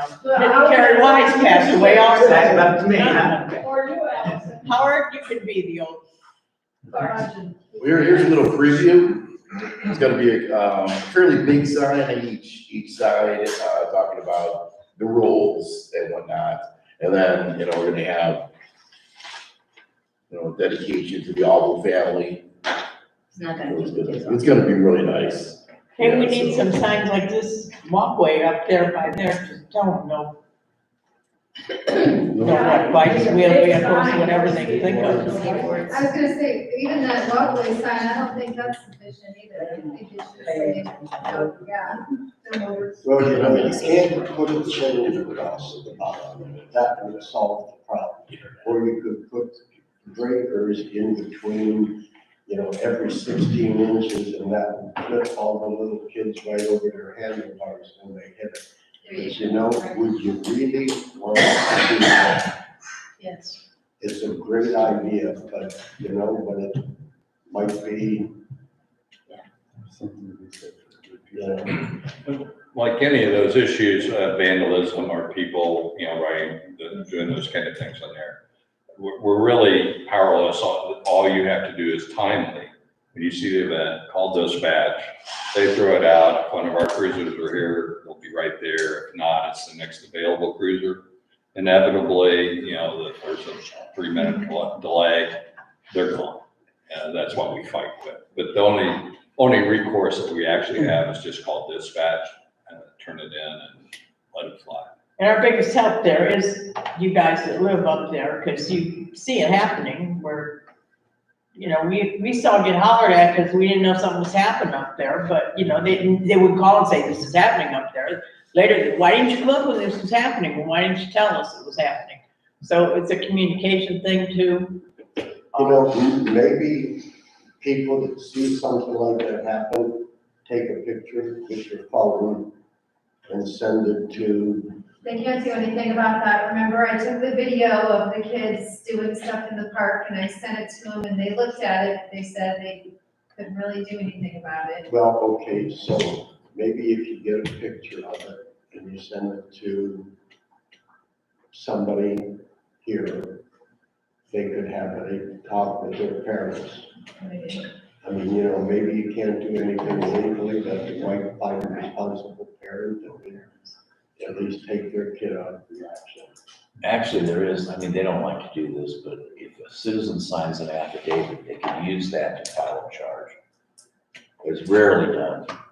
But again, we're back to filing a charge against a kid riding a bike. Right. You know, it's like calling the police. I remember when our cottage was up there, I felt uncomfortable calling the police because a kid was skateboarding or, you know. Yeah, if somebody vandalizing the tennis and That's pickleball court, that's one thing. Maybe the cameras will help too. And Bob yells at the kids that are on the bocce court thinking it's a sandbox. He just comes out the front door, starts yelling. Well, I know over the years, the kids got yelled at by people up there, so. I did call the police when they were riding their bikes into the net. That's obviously vandalism, but. Well, riding it on that new surface is also vandalism.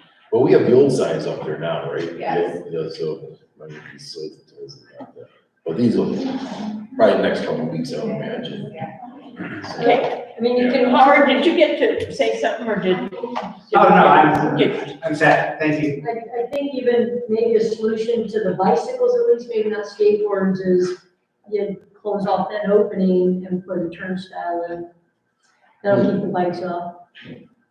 Interesting. For the tennis court? Yeah. I thought the same thing, put a gate up or I mean, something. I mean, the fence is open on the east and west side, so if you just fence that in and put a turnstile in, people can get in there. That's a good idea, actually. Yeah. That's not a bad idea, actually. But it's You not can going get- to ride your bike.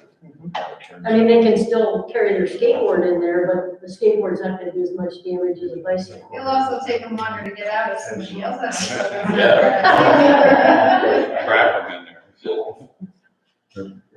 Okay, Kelly, Thank you. Jan, As many of you may know, I am the niece of Doris and Cindy. stand up. You guys, you have to be seen by that little guy. Well, you have to go all the way up there. Okay. I am the niece of Cindy and Doris Auble, who were founders of the Auble Charitable Trust, to which this village is a benefactor. And my husband and I purchased a home on Craigie Creek in 1960, but prior to that, I spent many, many years as a child visiting my aunt and uncle at 297 Briarwood Boulevard, the home they purchased in the 40s, and I'm not sure of the exact date. Since the Aubles were residents of the former Briarwood Beach Village and lived there when this trust was drafted, I would like to see some of that money bequeathed to the village used in what was Briarwood Beach Village prior to the merger with Chippewa on the Lake Village. My aunt spent many, many days down at the point fishing. She loved to fish. That was called the Point then, not Point Park. And as kids, we all played playground down there and swang on the swings, and so did my kids after they were born and could enjoy the park playing football and anything else down there. So I would like to see part of this Point Park used as a place where we could erect a sort of pavilion picnic style shelter that can be used by all the residents of the village. And I would like to propose that electrical outlets be placed there so that it could be lit at dark. And we could use that for some of our activities, such as when we have a musical group or we have parties down there. We have a lot of things down there that we're erecting a tent for now. And I think it would be nice to have something there that we could use year round. And I believe that it would benefit more residents than are currently benefited by the tennis court improvement, although that was a worthy project. I would like to see some of that money put to something that was in Briarwood when they lived here. And we could also use that to hook up your security cameras too. So that is my suggestion, and I thank you for your time. I love that idea, and we've been talking about that. I thought there was a reason why we couldn't put up a pavilion at Point Park. Wasn't there something? I suggested it a couple years ago. If it is not a permanent structure. Okay. You have a Look something big, up. heavy wooden base. If it can be moved, and I mean, you know, you can get some pretty big equipment, but it cannot be permanent. But again, just like the beach shanty down there, you wouldn't want to go down there and say, oh, yeah, you know, well, we'll move over here and there on a regular basis. But it's not permanent, and that's why that is there. If there were pilings going into the ground and you could not pick it up and move it, you could not put it there. Why is that? And It's in the floodplain. No. No? Jan, you can pass those out. No, it's the old covenants. Go ahead and pass them. I only have. The old church, these Oh, okay. covenants. But she, I have one to give to you. Even though many things have changed, the covenants on that land I read those Yeah. comments still today. there. I And thought if you those want to dates were see different on somebody that build property. houses between the gonna road make and some copies. the lake, He was moving it or something. it's the covenants. Well, actually, I read the covenants today, and it's for park use, park playground. Parking It community. does not matter. The only thing it says is no permanent structure. And if you ruin that in one place, the entire lakefront is built. I have no idea. And I don't think anybody wants that. And it does allow docks, I think, Does allow docks water and slides and walkways, and, but you're right, no buildings. Can't you build it on a Even floating if the dock million like is that product? What? Can't you build it on a floating dock like product? You don't have, it doesn't. I'm you just don't- saying, then it wouldn't be permanent. Look, if you have a big, solid base, you can build it. Just so it's not going into the ground. It's simple.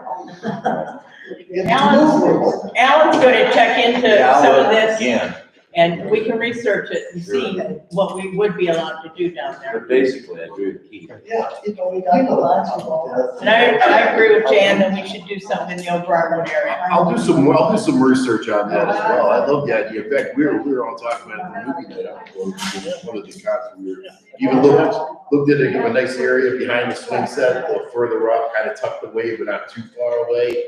You know, where it's not gonna obstruct, any view. But I can see a lot of people using it, picnics, kids' parties. I've always thought that was a good idea. And you know, that does not rule out a pavilion or some type of structures. But it's like the train, you know, it's on a wooden base. Can anybody have seen that float away with high water? No. They did. No. It's not a base, you know. It's a nice, heavy, solid base. And, you know, you need to look into the old trusteeship that has been abandoned. But those covenants were put on all of the property between the road and the beach, and the lake. And From the bridge to the Oaks only, not the other Well, way. there are covenants on the north property, but they're different. Right, but They they also are say no different. permanent structure. The difference is that on from the beach south, or from the creek Well, they're south, that's where the break is in the difference, is that is technically private property with village residents have the right to egress and regress. On the other side of the bridge, it is private property. Right. Period. With restrictions. With restrictions, you can't build a permanent structure there either. You cannot build anything on that, you know, with a solid foundation, and you can cross that property only with the permission of the owners. It's simple. All you have to do is go find the information. If you violate that on one parcel, you violate the entire trusteeship. Especially for those. And that would allow anybody that owns property from the road to the lake to build any kind of a house. That house is already built, they technically already did. It's like. That was exempted out. That was built there when Briarwood was laid out. It was and the correct. guy that laid it out saved that for himself. And- That's how That is happened. correct. That's how it happened. And you want to also. Wasn't that his payment for the That surveying? is- Whatever. That was the payment, and also that house was burned to the ground twice. You look at the old trusteeship, because the person that did the surveying, his payment was, he could pick any one lot. And that would be his property, and that was fine. But the covenants also apply to that. So when all the village council and the officials went to Florida back in the 20s, for the winter, he started building. He started building. The word went down to Florida, and the house disappeared one day. It caught fire. There was no gas lines, there were no electric lines, but go back in the old history, the real old history, and it burned down twice. And the next time, he said, I will be building. And I know you people are all, but you're not murderers. There will be a human person. in that property 24/7 every day of the year. And the house been built. When I was a kid, on that property, there were tennis courts there that were all grown up with brambles and briars. And you couldn't even see the lake, there were so many trees there. I need a geography lesson, maybe Mark, the little park area you were talking about, Founder's Park or Dog Park, was that in Old Briar? Yes, Was that one very old? Yes. yes. Yes, Maybe that could fulfill you more. No, it's a small lot. Okay. no, no, no. I'm just trying to give you some geography. Anyway, they're gonna research it Well, I'm and gonna, see what we can do. I'll send everybody the language for, You have other things to 3 the areas. floodplain. so you can You look can't at do a yourself. self-flood. You can go to the lake. Do you remember who the attorney? You're gonna have to have approval. Larry? I can build you a non-permanent pavilion. Because the old man, The old Larry, yeah. Do you know how much is left on the trust balance? The charitable trust? There's, anywhere from 18 to 27,000. that'd be a good start.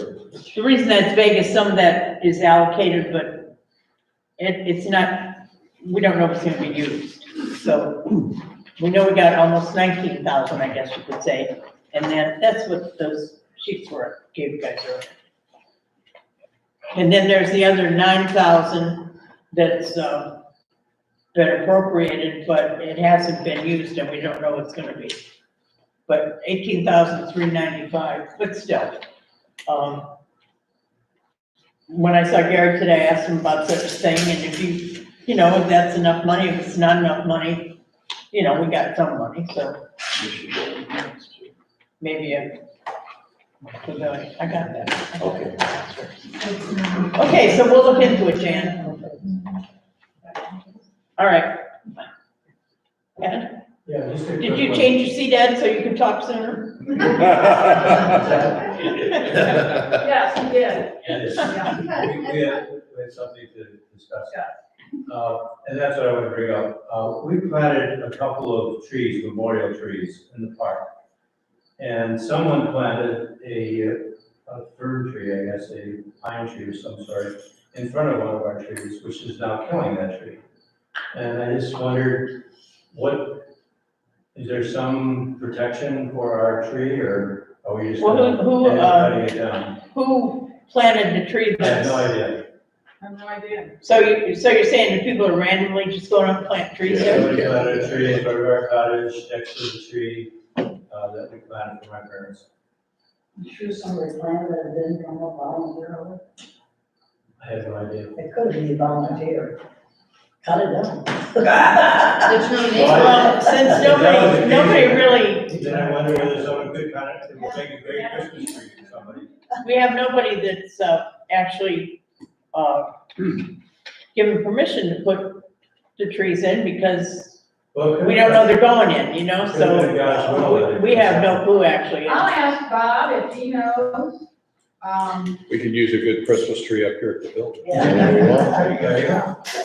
Yeah, I'll ask him, he may know, but I do not know. Is that pine tree, is it a pine tree? It's a pine tree. Is that the one the Grubs put in, the Grub family? I don't know. Well, I don't know either, because everybody just randomly goes and puts them in, they don't tell us. Is it over near, It's right in front of our cottage. oh, no, 42. their tree's over on the other side. Are you sure? Because they lived closer to his cottage. Yeah, no, they're trees. Their tree is over on the other side. I know where that is. See, I was under the impression that in a non-official capacity, the garden club kind of maps that area out, is that? Well, actually. Pride. Pride- Oh, Pride, I meant, sorry, Pride has Pride. I always meant- done that, but we have never planted any. pine trees. Yeah, so somebody might just done it. Well, we need to start thinking about planting some new trees up there, because there's about 3 pine trees that are pretty disgraceful. They're on the legs. They're Charlie Brown's tree. Well, we're gonna cut those down. We should probably get a committee, to handle that. Maybe you need a committee to give these people permission to plant these trees. Well, right, otherwise they're just willy-nilly planting wherever they want, and no one said they can't, so we should put something. Well, nobody said together. they can't. No one said they can't either. I Right. know that Pride goes to the arborist at the Park District to make sure the trees are appropriate for the soil conditions. We have a lot of wet feed issues, so they have to select those. Park up there is a little bit different, but you have just come up with a landscape architectural protocol, and the village has to approve that. And we have Through planted Pride. trees at Point Park where trees were taken down. We also have left that field specifically for kids to play in, which they do all the time. And that is not where we want a pavilion, because they tried to plant a tree for us, as Bob and I, as a thank you tree or whatever, and they were gonna plant it right in the middle of that field. When I heard somebody talk about pavilion, it wasn't where you're talking No, about yeah. anyway. Yeah, It was I mean, it was that's my over only the other thing, way. I have gone great things to keep that, because we watch the kids playing out there all the time, and it's a great place for them to play. Better location would be behind the swing set. Pam, better location for something like that would be next to the creek behind the swing set. behind the Exactly, place. perfect. That's what, The that's. what playground we're is doing. now. Perfect, correct, yeah, that would be a great place, but I just want to keep that field open for the Did that kids. look already?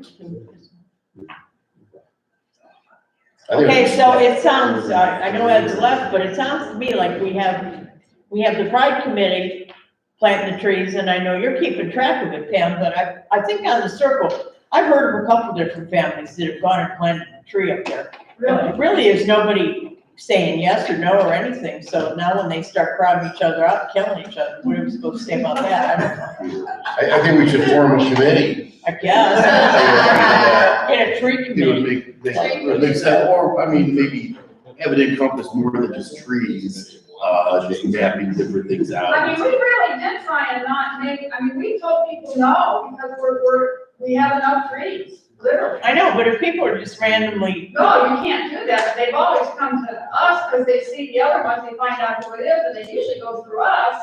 And I just, we really. I mean, I can see people wanting to do that, and I know that, well, the Stevens family, right, Bob, or Mrs. Stevens probably, and then the Grubb family, I mean, I could see them doing that.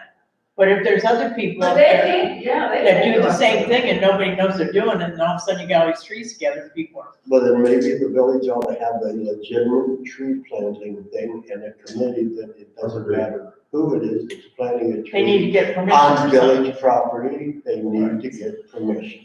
Right. And it's just a rule. Well, can we add it to the zoning ordinance? Sure, but there's also. Yeah, I think we should. But privately owned lots, like the owner can plant a tree. Yeah, but Well, we're it's talking not about in the the Bungalow deed Bay Park. If it follows the covenants. Yeah, I don't think the covenants restrict planting trees. It doesn't. They restrict it to Gardens are allowed. a view of, it's 8 foot and above.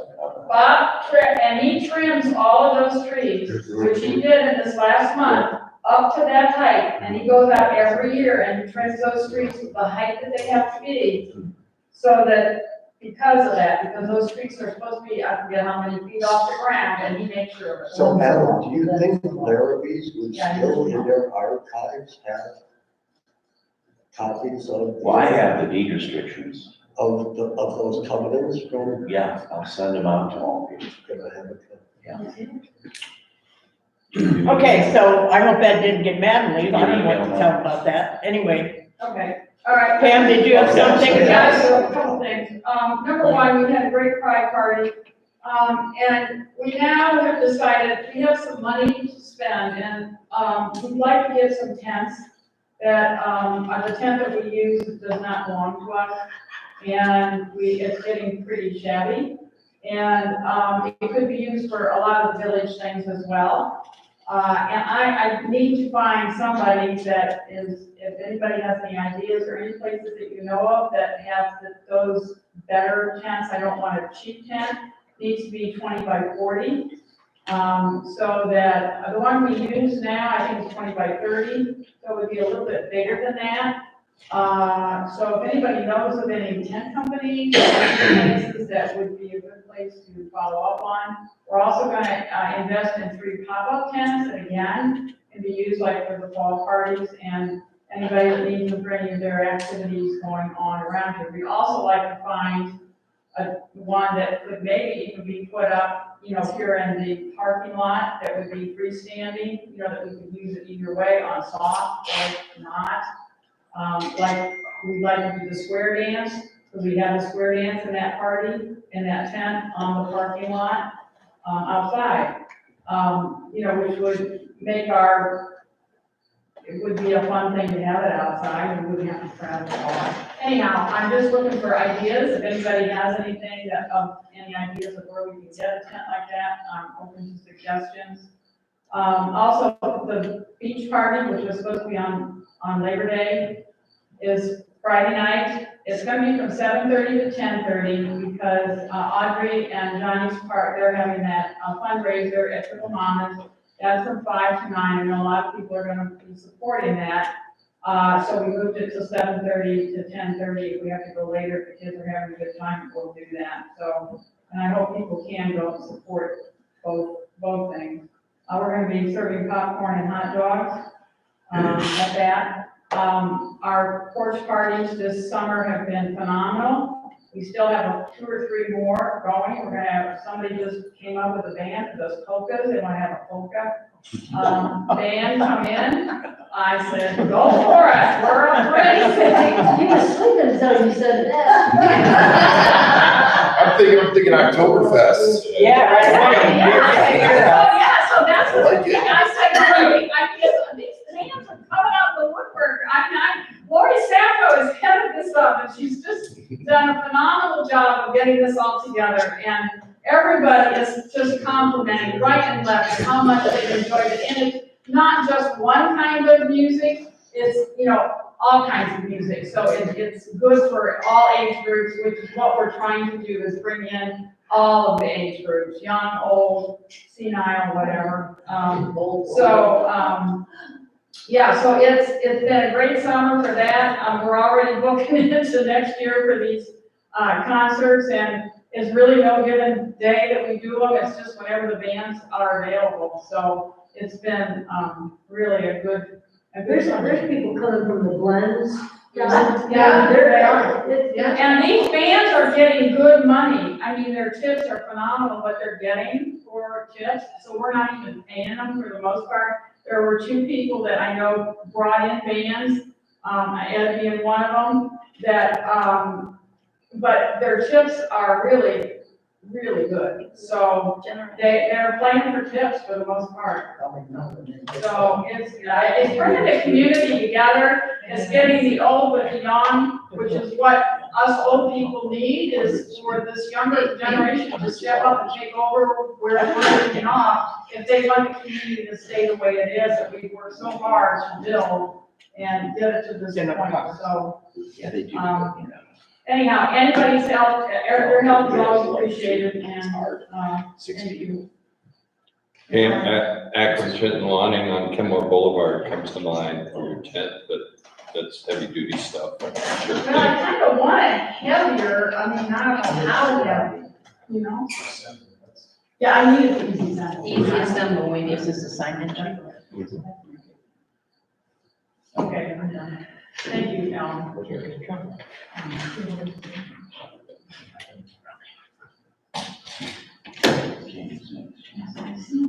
Ed? Pam, are you done? Yeah, I am, just like that. I just want to offer Barb, if I could help with the cameras and stuff, and if you'd like me to do that, I have some ideas, and if we can probably need or something. Thanks, Ed. Leslie?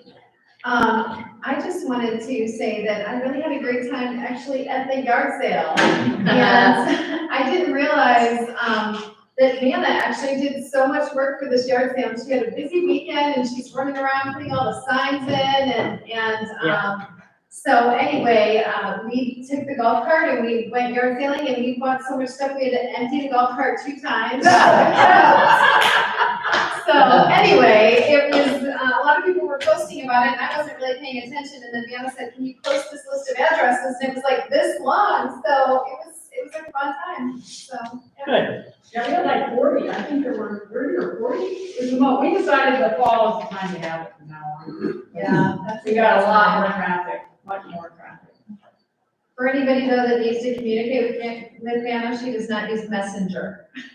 People were messaging her on Facebook and she doesn't do that. No. Smart woman. Facebook at all. That's really all I have. No one said anything about it, so if you could tell Anna, thank you. We had a great time. Will do. Thank you. Bill, did you have anything? Yeah, a couple of months ago, Bud encumbered a couple $1,000 to do some tree work up by the tennis courts up on the circle. That's Did coming up. any of that happen? It's coming up. It's coming up? Okay. That's all. Andy? Just thank you very much for the new tennis court service. Oh. We're really enjoying it. Well, it was a big group effort, but John Sandora was really the one that we put in charge of that. He really did a great job with that. Gloria Glenn wants to talk to you. I can just contact information. I don't know, we want Gloria Guns to know what we did. They know what you're telling us. They see it.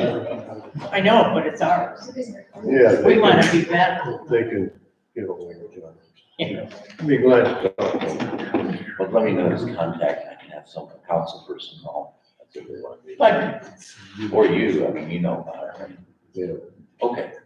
Yeah. Can I give you your number? Sure. Absolutely. okay, we have one new business, and that was a couple, after the last council meeting, Gary was trying to put the ordinance in these ordinance boxes that we have, we have 5 of them. He had trouble with a couple of them, and I asked Alan if he could look into that a little bit. Yeah, well, I communicate with Gary. He has some request to move a couple of them. Not really, we have to talk that out, how we do it and attach it. Some of them, those are maybe 15 years old. I made them, I think, before I came on council. I would just need some attention and refurbishing a little bit for him. My schedule's starting to clear off after this week, so I intend to get on that and see exactly what we do. I also think there was one on the tennis court, That's correct. and that has not been put back up.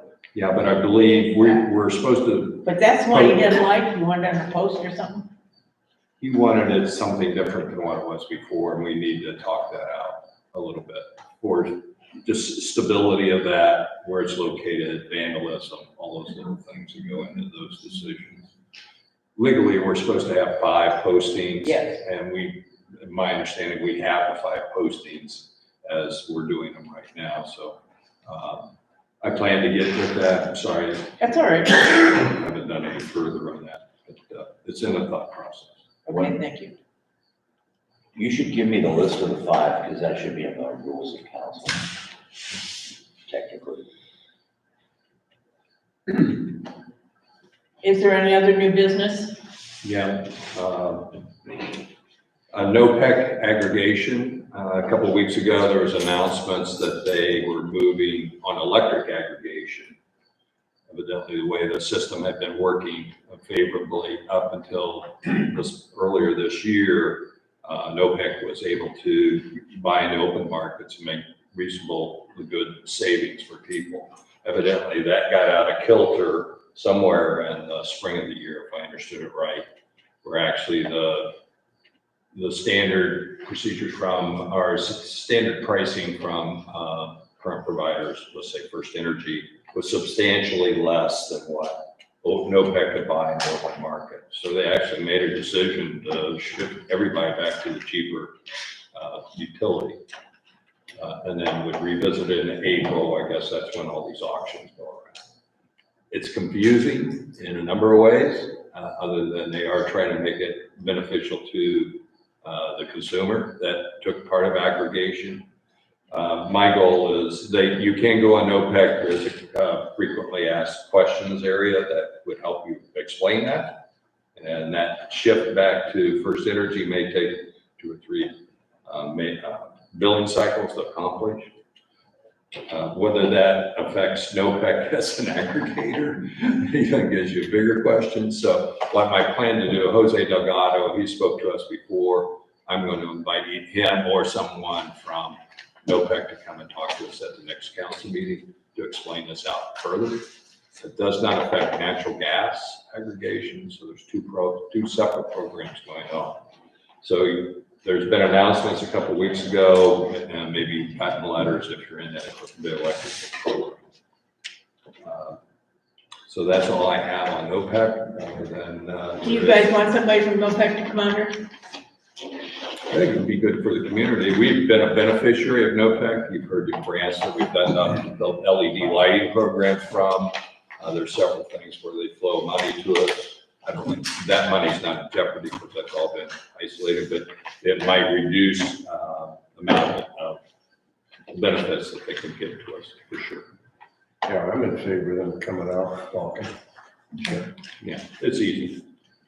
The second, the last was the refurbishing of the bulletin boards. We talked about that. Oh, okay. I have it's not new business. It's a compliment from Gary Harris, complimenting you on a job well done. Me? And he'll not be attending in the future.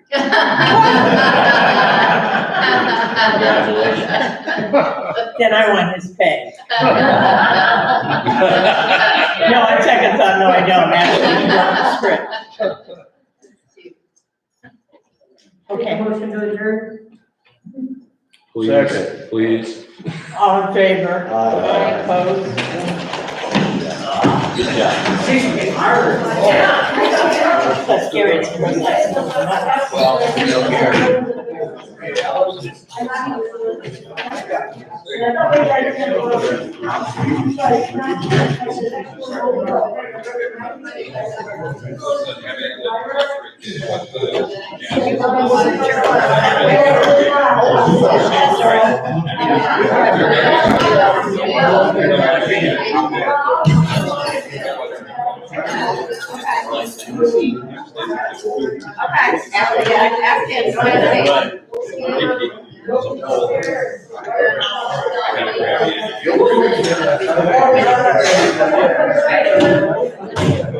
Okay.